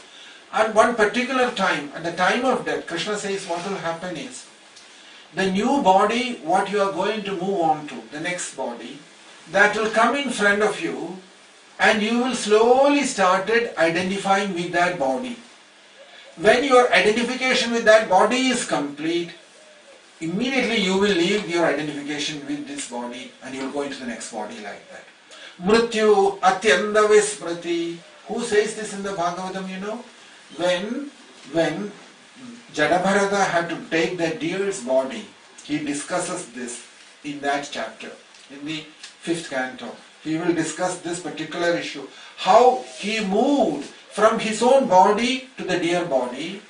How he moved. He said, because I have grown with this attachment to this deer. Initially, how it happened was he was performing he has come to Nepal, to Gandaki river, to perform his penances and wanted to go back to the spiritual world. It was the idea behind this in his mind. While sitting on the Gandaki river, suddenly one pregnant deer came that way, and from a long distance, from far away place, some lion has roared in a very heavy sound it created. So this deer, because it's pregnant, got frightened, and it was running thinking that she's going to be eaten. So she tried to jump over the stream of water. Bharata Maharaj was sitting there, and the river was taking two different routes coming from either side of Bharata, King Bharata. Bharata was sitting there. And when he jumped, due to the fear inside, the garbham, the baby deer, the delivery happened. And the baby fell into the water. The deer crossed over the water and then died, the mother. The mother died. Because of all the fear and pregnancy and everything, in a very confused state, she left the body. The mother left the body. The baby is flowing through the water. and it is coming through the side where Maharaj Bharat was sitting there.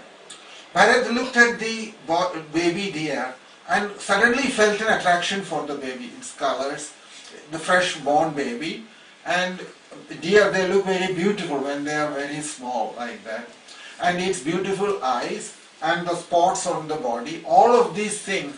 Bharat Maharaj thought suddenly he's chanting his Gayatri. In the middle of that Gayatri all stopped, took this baby in the hand and felt that, is it not my duty to protect this baby? That's how it started. Took the baby and said, we will chant Gayatri later. Maybe tomorrow I can chant like we all do, isn't it? We'll keep our rounds for the old age to come. When we are retired, we'll chant all our rounds, which will never happen. So, so many people have written off all that rounds. Then ultimately the bank write off the loan, they have to write off everything. So anyway, so Bharat Maharaj brought up this deer.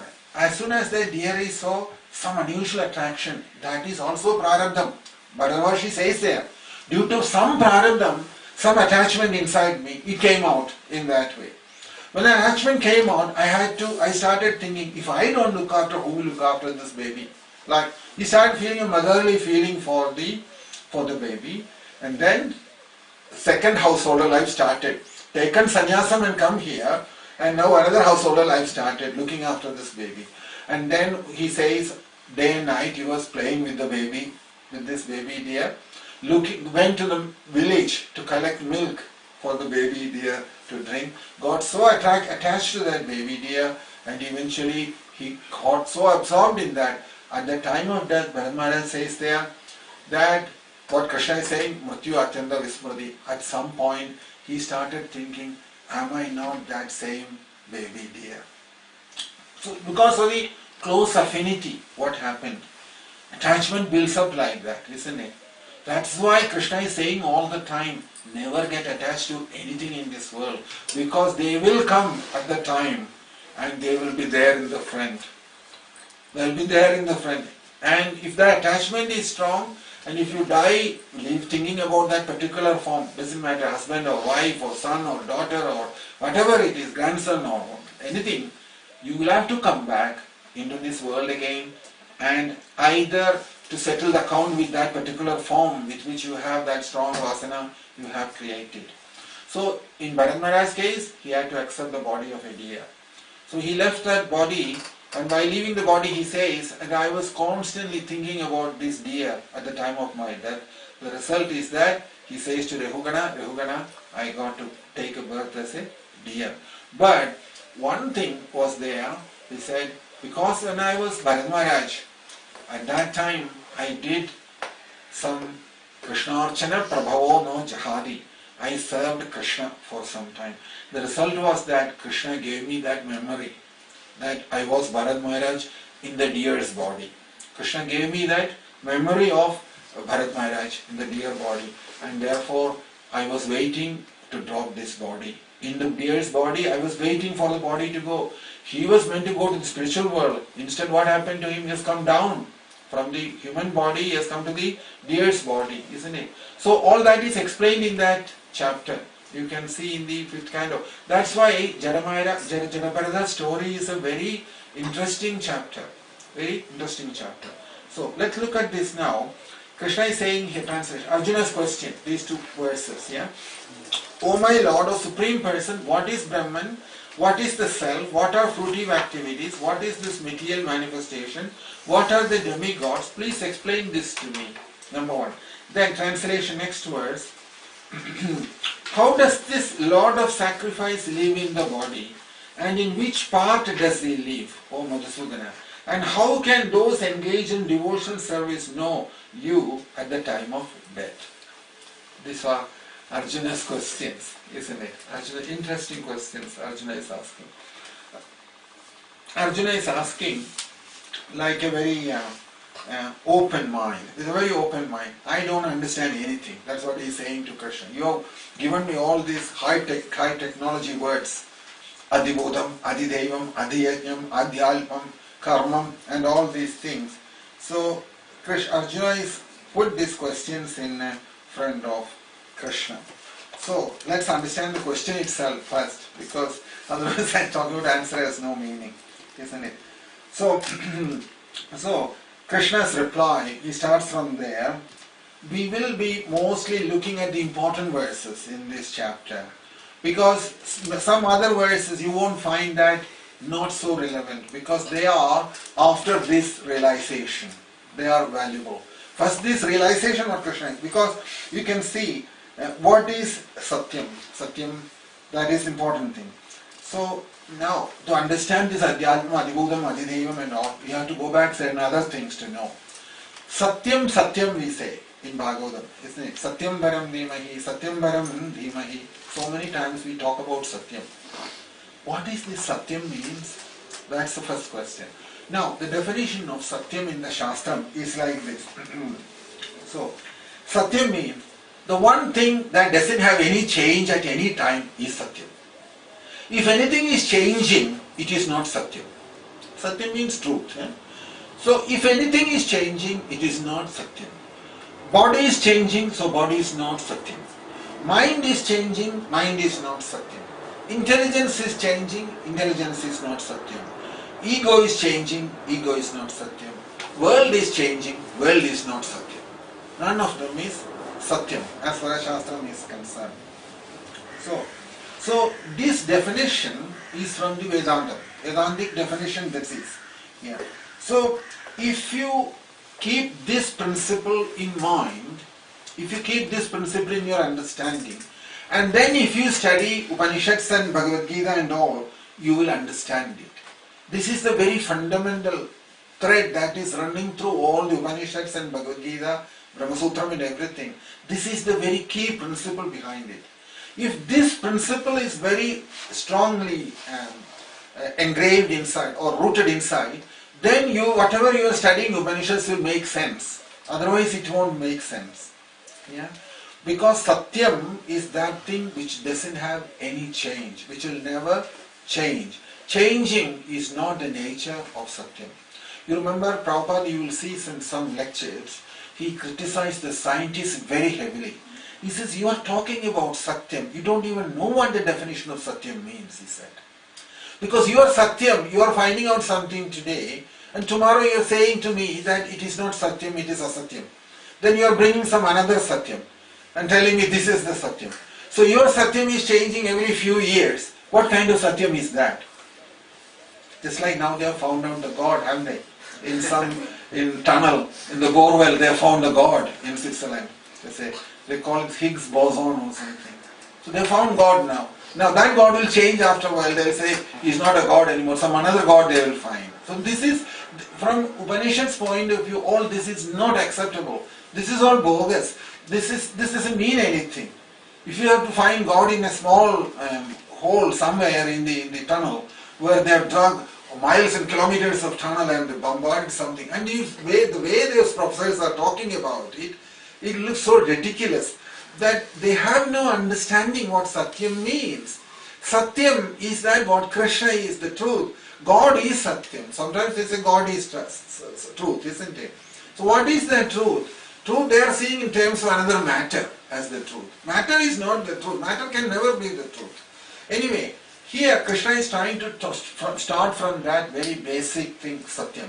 Satyam Baram Dhimahi, Satyam Baram Dhimahi. Everywhere you will find Satyam, Satyam is spoken. So, so is there anything in this world, if you look, which doesn't have a change? There is nothing. Which doesn't go through a change. So, and similarly, the mind and the body is also continuously changing. And equally the intelligence. Intelligence is also changing. So, anything in this world, what you are perceiving through your senses, there is nothing there which does not go through any change. Which does not go through any change. So, so Krishna mentions there in that, if you look into the next third verse, because they are all so connected to each other. Shri Bhagavan Uvacha Shri Bhagavan Uvacha Aksharam Brahma Paramam Aksharam Brahma Paramam Svabhavo Adhyatmam Uchyate Svabhavo Adhyatmam Uchyate Buddha Bhavo Bhavakaro Buddha Bhavo Bhavakaro Visarga karma samhita. Shri Bhagavan Uvacha. Aksharam Brahma Paramam. Subhavo Adhyatmam Uchyate. Buddha Bhavo Bhavakaro. Visarga karma samhita. Shri Bhagavan Uvacha Aksharam Brahma Paramam Swabhavam Adhyalmam Uchyate Bodham Bhavodbhavakaro Visargaha Karma Samhidaha. Translation: The Supreme Lord said, the indestructible, transcendental living entity is called Brahman, and his eternal nature is called the Self. Action pertaining to the development of these material bodies is called karma, or fruitive activities. Very nice verses, isn't it? Only thing is, understanding, I didn't tell you what it's all about. It's very difficult because it's so much packed into it. When Krishna is saying Aksharam Brahma Paramam, we don't understand Aksharam, we don't understand Brahma, we don't understand Paramam, what it means. Visargam Karma Samhita, he says. So, like this you can see. So, Aksharam, so that's what Kshetrajño Akshara Ityuktaha. That is the first thing. Aksharam Brahma Paramam Swabhavam Adhyatmam Uchyate. Isn't it? Aksharam Brahma Paramam. So, Aksharaha Kshetrajñaha Ityuktaha. In other words, Kshetram and Kshetrajñan. Isn't it? Kshetram, we have seen this before. Kshetram is the body. Kshetrajñan is the soul. Soul is a Kshetrajñan. Aksharam Brahma Paramam Swabhavam Adhyatmam Uchyate. Krishna is saying Kshetrajñam, Aksharam Kshetrajña Ityuktaha. It's also spoken that Kshetrajña and Akshara is not different. That is the nature of Akshara. Akshara means one who doesn't, indestructible as it's translated there. Indestructible means it doesn't go through any change. Indestructible means that doesn't go through any change. It's expected that way. We understood that way. So Akshara is the nature of that Brahma or the soul. Soul's nature is not changing anytime. No change is allowed for him. Akshara Brahma Paramam. So Krishna is going to say this, that within this body, that Kshetrajña is present there. One who is present inside as a Kshetrajña. He is called Akshara. He is called Akshara. So, and what is that? What is the nature of him? He says there, Swabhavam Adhyalmam Uchyate. What is his Swabhavam Adhyalmam? What does Adhyalmam means? Adhyalmam means here, all other changes are happening in the body. Body is changing, mind is changing, intelligence is changing, ego is changing, and he is sitting there and he is observing all these changes that's happening in the body. This Aksharam, who is inside, who doesn't go through any changes, his Brahman, Paramam, his Swabhavam is Adhyatmam, and that is Adhyatmam means. Swabhavam Adhyatmam Uchyate. In other words, he is sitting inside that body. When we say that, you must not think that, I am not noticing any changes. No. The soul, the inside, that awareness inside, who is Antaryami, he is noticing everything that is happening in all this package. Package means this mind, body, intelligence, ego, everything, the rest of it. All the changes that's happening in there, he is observing that. Antaryami is observing that. Kshetrajñan is observing that. That is what that first two lines is talking about. Aksharam Brahma Paramam Swabhavam Adhyalmam Uchyate. It means that. And when these changes are happening within this body, we are not noticing anything, but he is conscious of everything what is changing inside this, changes happening inside the body. So that awareness inside, which is inside us, and that constant thing. Because he is not changing any time. You have to remember that. He is not changing. Body is changing and he is observing all these things. And that changeless thing, which is not changing, that vastu, which does not go through any changes, he is called Brahma. He is called Brahma. This verse is only saying that Aksharam Brahma Paramam Swabhavam Adhyalmam Uchyate. If you take those two lines, what it is saying there is, this Brahman, which is inside, which is Aksharam, which doesn't change, and which is observing all the changes that is happening within this body, that is its nature, and it is called Adhyalmam. If you understand that much, that is what those two lines are telling us. Aksharam Brahma Paramam Swabhavam Adhyalmam Uchyate. Says that is called Adhyalmam. Adhyalmam means that the changeless thing in all of us is there, changeless person inside Brahman, who is observing everything that is changing constantly. He is Aksharam, the body is Ksharam. Body is Ksharam. He is Aksharam. He is Brahman, we are matter, Jadam. Isn't it? Yeah, Brahman, Jadam. So here, changeless element, and he is the truth, rest everything is false. Rest everything is false because it's changing. How can you identify something which is constantly changing? Which one will you say? Just like a river is flowing. The water, what you are seeing here, is not the river anymore. In a moment, fresh water has come.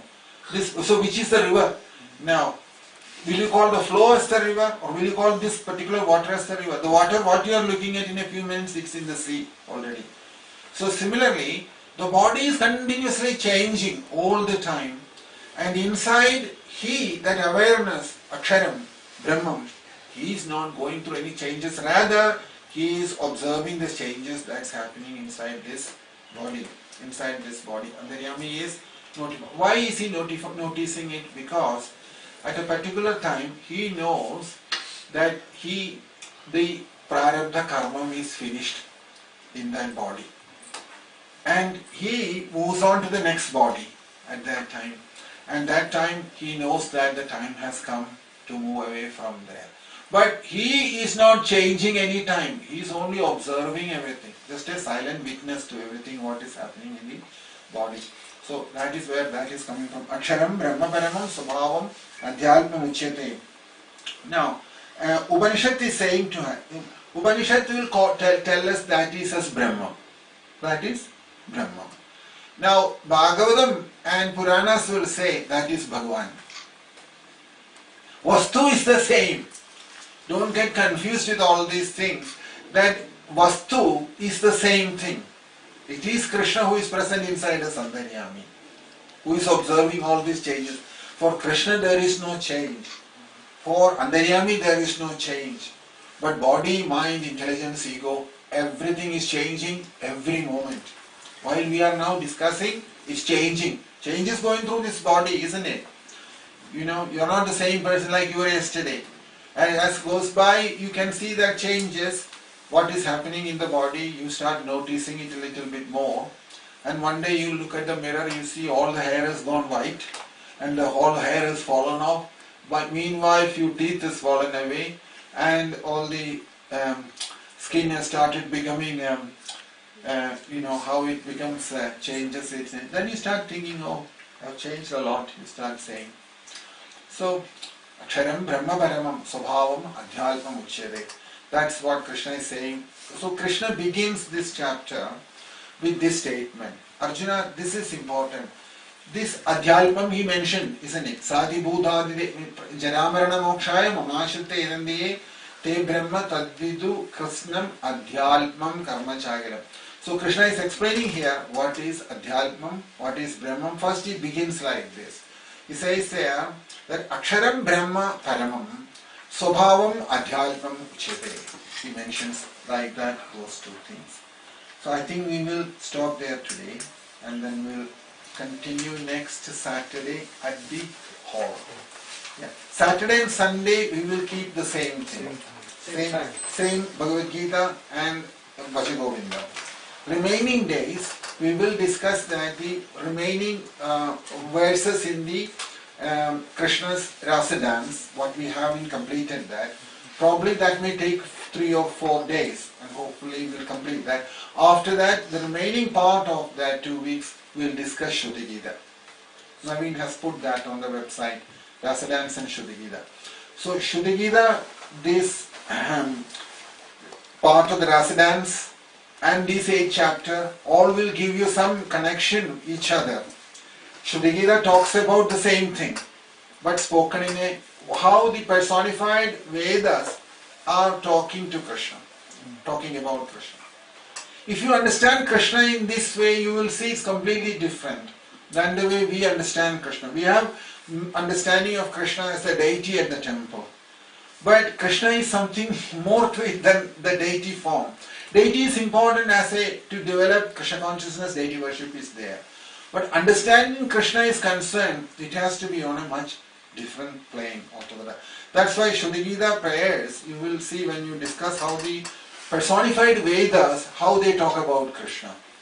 And here you can see that Arjuna's question at the time of death, how Krishna talks about himself, what's happening there. All these things we'll see next week. So the dates are there on the website from next Saturday, and we'll continue on that basis. All glories to Srila Prabhupada. Srila Prabhupada ki jai.